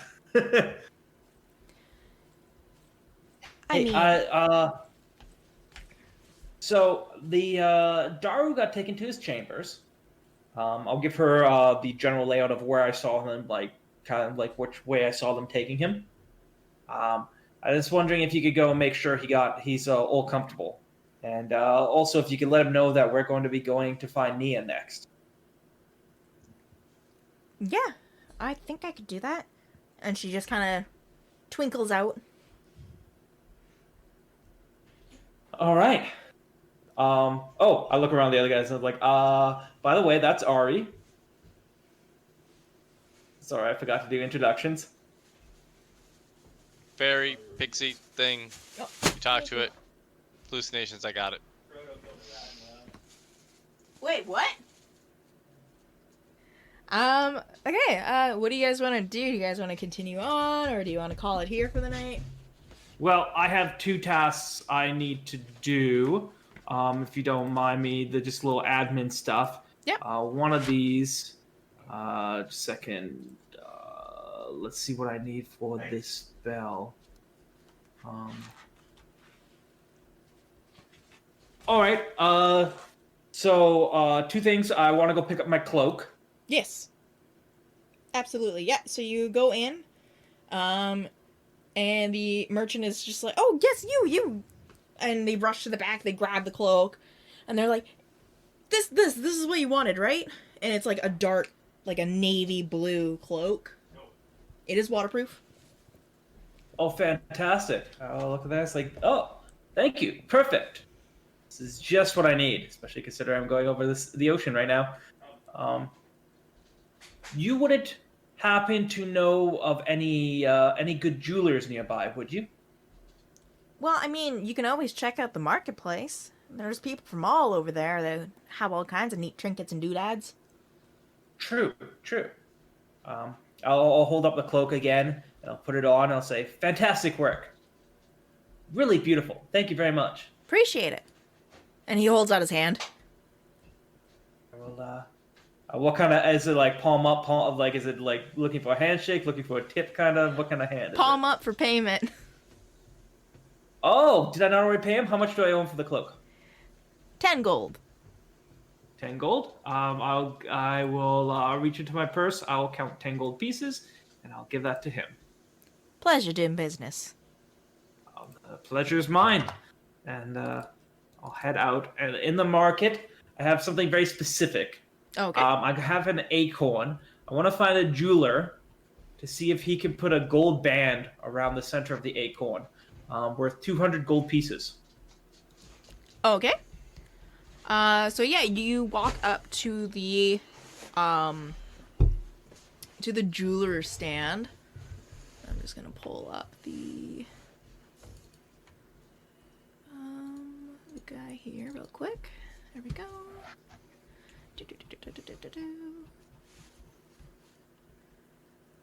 Okay, so yeah, you walk up to a jeweler, and he is a lizard man. He's got dark green skin. He's very like, well, hello there. What can I do for you today? I'm going to pull out the acorn. Like, all right, so this is a bit of an odd request. I was wondering if you were able to gild this acorn by putting a gold band around it and fastening it into place. It doesn't have to be anything fancy, but it does have to be some high quality gold. And I'm willing to spend 200 gold pieces on it. As soon as you say that, he immediately, like, you can see it in his eyes. He just kind of lights up. He grabs the acorn, and he pulls from his table, like, a magnifying glass tool. And he's just kind of, like, eyeing him. He's just like, a band, you say? Just a band? That's all? Yes, I don't need anything too artistic, but I need it sturdy and good quality gold. 200 gold, you say? Huh? 200? Done. Easy. Peasy. Come back tomorrow. Fantastic. As, you walk away, you still see him kind of, like, eyeing up the acorn, kind of trying to figure out what's so special about this acorn. Yeah. That way I can summon beasts. Finally. It has to be a $200 golden acorn. Yes, a feather, tuft of fur, a fishtail inside a tail inside a gilded acorn worth at least 200 gold pieces. There you go. Oh yeah, I guess I didn't summon one of those. So, I have enough money so I can get a gilded acorn. I mean, you don't have to spend it each time. You just gotta have one so you can keep casting the thing. Yeah. Did we get money from something else before then? Well, he had his winnings from the tournament. I had my winnings from earlier. Yeah, okay. I only have I have some of it. I had no money. Okay. I don't have it on D&D Beyond. I know I have at least 100 from the lady. I would like to try somewhere that is like trying to find a gambling den in the town if I could. Okay. You don't really find like a gambling area, but if you go to the tavern, you can definitely find some people that are playing cards and kind of doing bets and stuff like that. How much are they betting out of curiosity? Pretty small stuff? Yeah, anywhere from like 10 coppers to a silver to as the highest bidder is a gold. Could I try to see if I can find anyone that has a little higher stakes gambling? Yeah, so give me a investigation. Okay. Specifically, I'm playing the bartender, but I was gonna see if I could of any like more exclusive rooms or gambling rooms or whatever. But investigation, not a great one. Okay. However, if you're asking the bartender, that kind of changes things. So the bartender just kind of looks and he's just like, "Are you sure?" I was gonna ask him, what's the buy-in? Talk to little Ricky in the corner. And you see a guy, an older gentleman, and he's just sitting by himself with a big old mug in his hand. I will buy a mug for myself, and I'll approach the guy. So you little Ricky? Who's asking? Me. Do you play cards? Play anything. What you in for? Cards. I don't have any card games lined up. Okay, what do you have lined up? I have nothing lined up. Do you have a dice game lined up? No, I can't even do dice games properly. Well, you could just roll off I and mean- see. Yeah, That'd be the easiest. I have a dice game plan, but it's actually like it's needs Well, everybody. I basically just want to gamble away in at 10 gold increments. Or let's say 20 gold increments. Okay, we'll just do roll-offs. Okay, just D20? Just d20s. Okay. So he places down 5 gold just to start off with. We're just doing like one pots, or are we raising, or what are we doing? Because if we're just rolling off, there's really no skill involved. If he does 5 on the first one, I'll match him. Okay. How do I roll just a regular old D20? /RD20? In the corner of your D&D Beyond. The top, bottom left. That.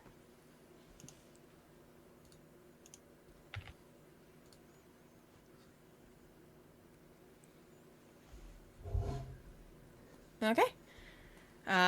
He looks at you. He got a higher roll, and he just kind of starts off with a big grin. He's just like, and just starts scooting everything towards him. He's like, "You sure you want to push your luck?" Yeah. I don't actually want to waste time. I was gonna do 40, 45 gold, so I'll do 40 gold. Okay. And he's just looking. He's like, "A big man, huh?" Sure. And he pushes everything back in, and then he adds 30. 50. No, he adds 50 on top. So what, we're doing raises and stuff? Yeah. Whatever. Sure. Another 10. Yep.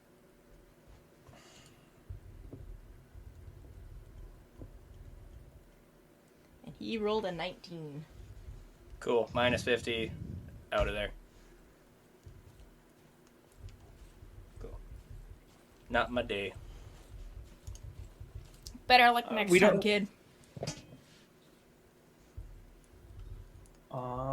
Don't have to RP this, but just because people are probably going to want to be wrapping up here. I'm not sure how late you guys want to go, but just what I'm going to do with the rest of my day is there's an academy in the city, is it not?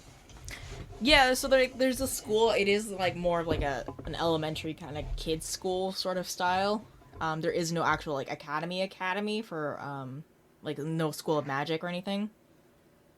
Oh, okay. So don't have any universities or anything like that in here. No, not here. What would be the closest city that has a university? That would probably be the city in the mountains, which is quite a ways away. Oh, okay. Yeah. Well, never mind then. I'll just enjoy the rest of my day. Would like to try to find someone who will buy the pelt of that fantastic deer that we slaughtered. Did And you then- tan the hide, or was it pretty gnarly by now? Oh, we definitely tanned it. Mm. And then Well, it's only been like a few days, and we did actually like field prep it and cleaned it on the day. Shouldn't be too bad. And then I also want to see if I can find someone who wants to take that tree sap too, since that's sweet and edible. I feel like that's a unique item, something might catch a high price in this area. Okay.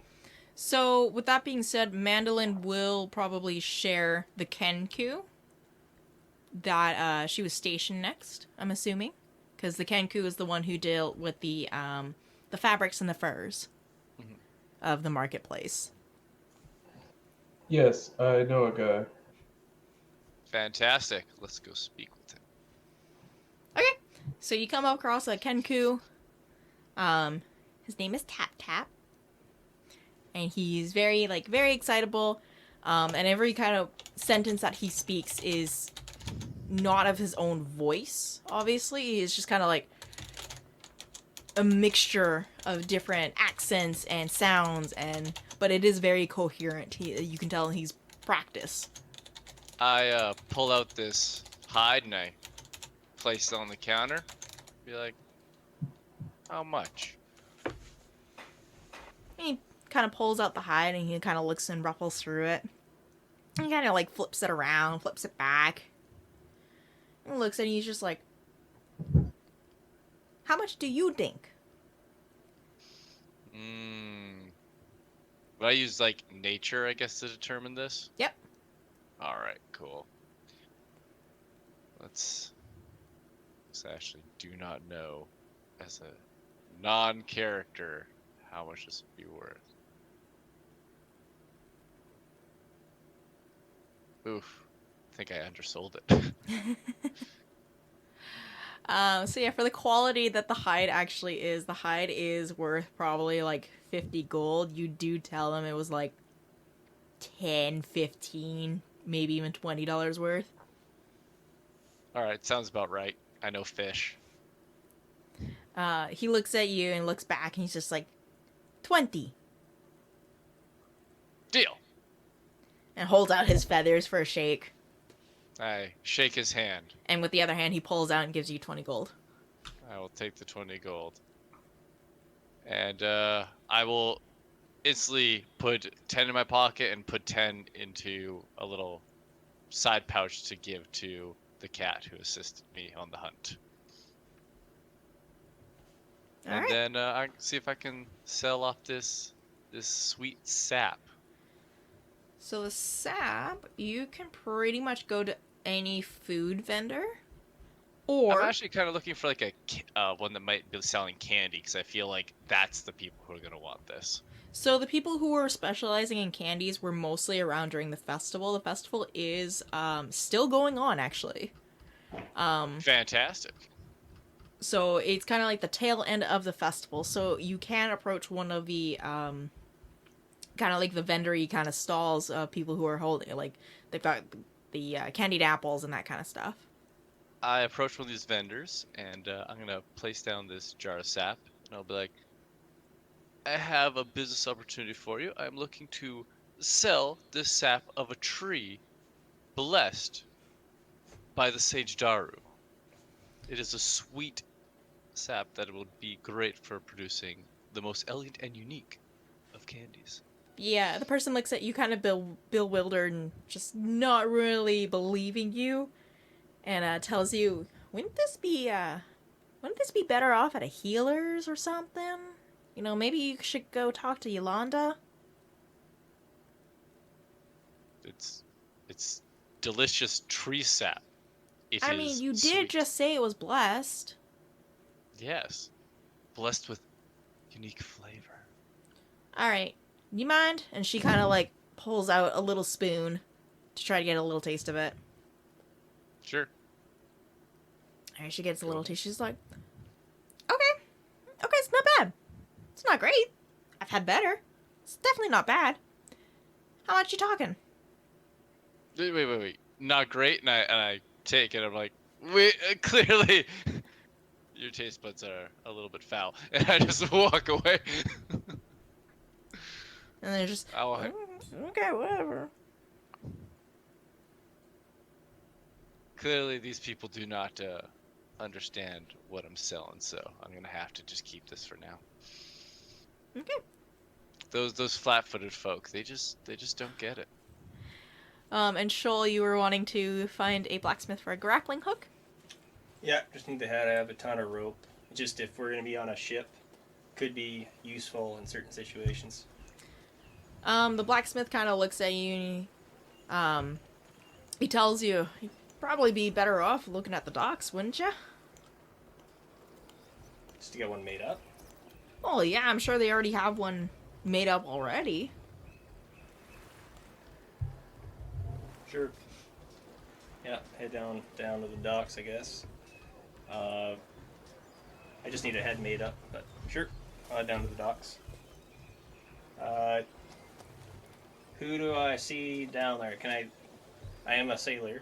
Mm-hmm. I think, can I kind of find my way to either like a warehouseman or someone who would have access to supplies like that? Yeah, so right off the bat, you see someone who's in kind of like official uniform. He's got the emblem of Lochtale on the back of him. and he's walking around with kind of like clipboard in hand, making notes and just kind of observing, counting ships, counting people, counting stock. He is an older, high elf male, who's just kind of wandering all throughout the docks. He's like inspecting. When I look at him, is he just appear to be inspecting ships, or what's he doing? He's kind of doing a count of everything, a count of the ships, a count of the stock, a count of the people, and just kind of making sure everything's in order. Looks like a harbor master type. Or... Yeah. Sure. I will approach him. It's like, oh, hello there. It's like, I'm looking for some supplies. Supplies? What kind of supplies? And he doesn't even look at you. He keeps to his notes. Well, we'll be outfitting a ship here pretty soon to depart. But also I need some... I was wondering if you could put us in contact with people to supply a ship, as well as I have a couple personal items I'd like to buy. I don't have time for that. Go talk to Peter. And he points to a little fisherman who's just barreling some fish. Yeah. This guy's really busy in his notes. Do I see any coin purses or anything by his waist? Yeah, you see like a big old coin purse off to the side. You see another one off to the side. Is there a smaller one? There's like multiple coin purses on him. I will, yeah, I'll say thank you so much for your time. And I'm just gonna look around. Is anyone looking at us right now? Perception. Choo. Nope, nobody's looking at you guys. There are people around, but nobody's particularly watching you. With an experienced hand and my sharpened cat claw, I'm going to try to cut one of the purses, just the string connecting it. I was like, I won't take any more of your time, and I'll try to walk off with one of his coin purses. Okay, please roll me a sleight of hand. Not awesome. So immediately he straight up was like, "Hey, what are you doing?" The string was loose. So what actually happened with the outcome? So you cut the string, and immediately he kind of notices that the pouch is like he's lopsided a little bit now. Yeah. Is it in my hand? Did it drop? Did I successfully grab it? Like, what happened with the pouch? You did drop it. It's like, oh no, what has happened here? Oh, here, let me help you. And I go to help pick him up the coins in the hand. I go offer him the pouch. And he just looks at you and kind of glares and just like, "All right then," and starts walking away. Anyway, I go find this Paul fella. So yeah, Peter is just kind of dealing with the fish, and he's boxing them and separating them, and Because what, like a fishmonger? yeah, he handles all the fish supplies. Okay, so got sent by the blacksmith to go find a fishmonger for a grappling hook. Gotcha. Alright, I will approach this Paul. Hello, Paul. Peter? Paul? Peter, pleasure. What can I do for you? Well, I'm looking to provision a ship for a longer voyage. Setting out here in a couple days or so. What all do you sell? The harbor master, he pointed me your way. Well, I mean, what are you looking for? I mean, I've got fish here, and he's kind of like Yeah. awkwardly gestures to all the fish he has present in front of him. Yeah. He's like, "I got the fish. Do you own the fish?" Well, in part, I think you need to put me on to some people. I need someone who can help me outfit for a rigging. Maybe I can get some rations of food off you. Also need the grappling hook and some other rigger supplies. Oh yeah, certainly. Come follow me. And he starts walking towards a warehouse that's behind him. Okay, follow. As he's walking, he tells you, "Well, the rig I can't exactly help you with. That's just going to be the advisor. But for now, I can at least get you set up. So you see you need rations, and you need the grappling hook." Yeah. So he does point to the grappling hook that's over there, and he points. It's not like a full-on grappling hook. It's kind of like, here's a hook, here's some rope, and then it's just what they use to wrangle the big fish. And he points over at kind of Talking like, about the gaff. yeah. Yeah. And he points over to kind of like barrels upon barrels of like various fish that people are collecting. He's just like, "So, I don't know, Not really good at this. 20, 25 gold pieces for all? I mean, with reason of what you're grabbing for rations. The laws of the provisions, those will be handled by the Queen's men. The only thing I'm buying for myself right now is specifically the grappling hook. Ah, I'm just trying to make sure that arrangements will be made smooth. that's fair. You know what? Yeah, just have it. I can just get new ones. This is an old one anyway. So I got an old grappling hook. An old, used grappling hook. Sure. Oh, very well then. I'll make sure to send them your way, and I'll kind of give them a nod. Just go and make my way out and away. That's it for me. Cool. Okay. Anybody else doing anything? Yes. I would like to buy a telescope. Alright. You can certainly buy a telescope. Certainly buy. Are you looking for kind of like the standy kind of telescope, or are you looking for the handheld one? Handheld. Okay, so a basic, like super basic one you can get for like 2 gold pieces. I will do that. Okay. And then I would like, I don't know if there's really a difference, but if there's better tools for making nautical maps, I would like to procure those. Yeah. So with for 15 to 20 gold pieces, you can get like a basic set, an advanced set, or a really nice good quality set that's got like inks and everything. How much was the really good one? The really good one's going to be 20. I'll get the really good one. Okay. 20 gold. 20 We gold I had can something do. like that. And that's really all I need. Because I don't have enough to buy a thing for Summon Beast. So I'm done. Okay. Yeah, I'll write a letter to my family and mail that off. But that's all I got. I already spent 200 gold pieces. I don't think I'm going to spend any more. Because we were sailing north and it's getting closer to winter, I would pick up some Warm clothing. we You need warm very, clothing. very warm, water repellent clothing, Yeah, certainly. For hides and things like that. Like treated oiled hides would be good. yeah, Blaze, what did I charge you? For the cloak, Yeah. 10 gold pieces. Okay, so yeah, for 10 gold pieces, you guys can get the warm clothing set for the north trip. Cool. Right. Where the hell's the money in this thing? There we go. Equipment. Where's the? I'm not actually seeing money. It's under... Cold weather gear. Oh, did you just pull that off the top of your head? Yeah. You know how much cold weather gear costs? Nope. 10 gold pieces. Oh, shit.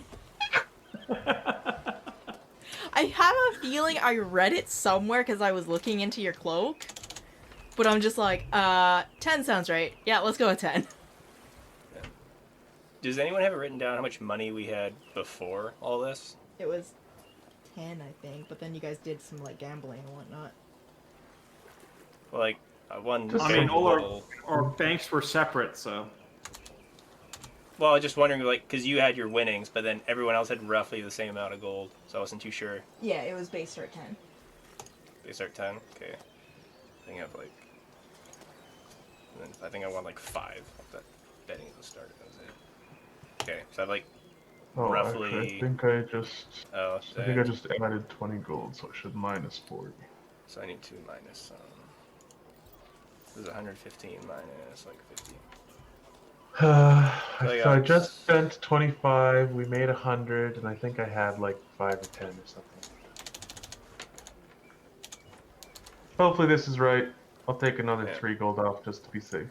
I think you're, like, 55, I think. I have 90. Sure. think that's it for tonight. I think that's it. Should I just buy it later, or is it okay if I just pay the 200 now? So I don't. I'll just pay the 200 now, so I don't forget later. Yeah. Yeah, I'll do that. Level up. You guys are Level level up. 4. Yep, level 4 Fantastic. now.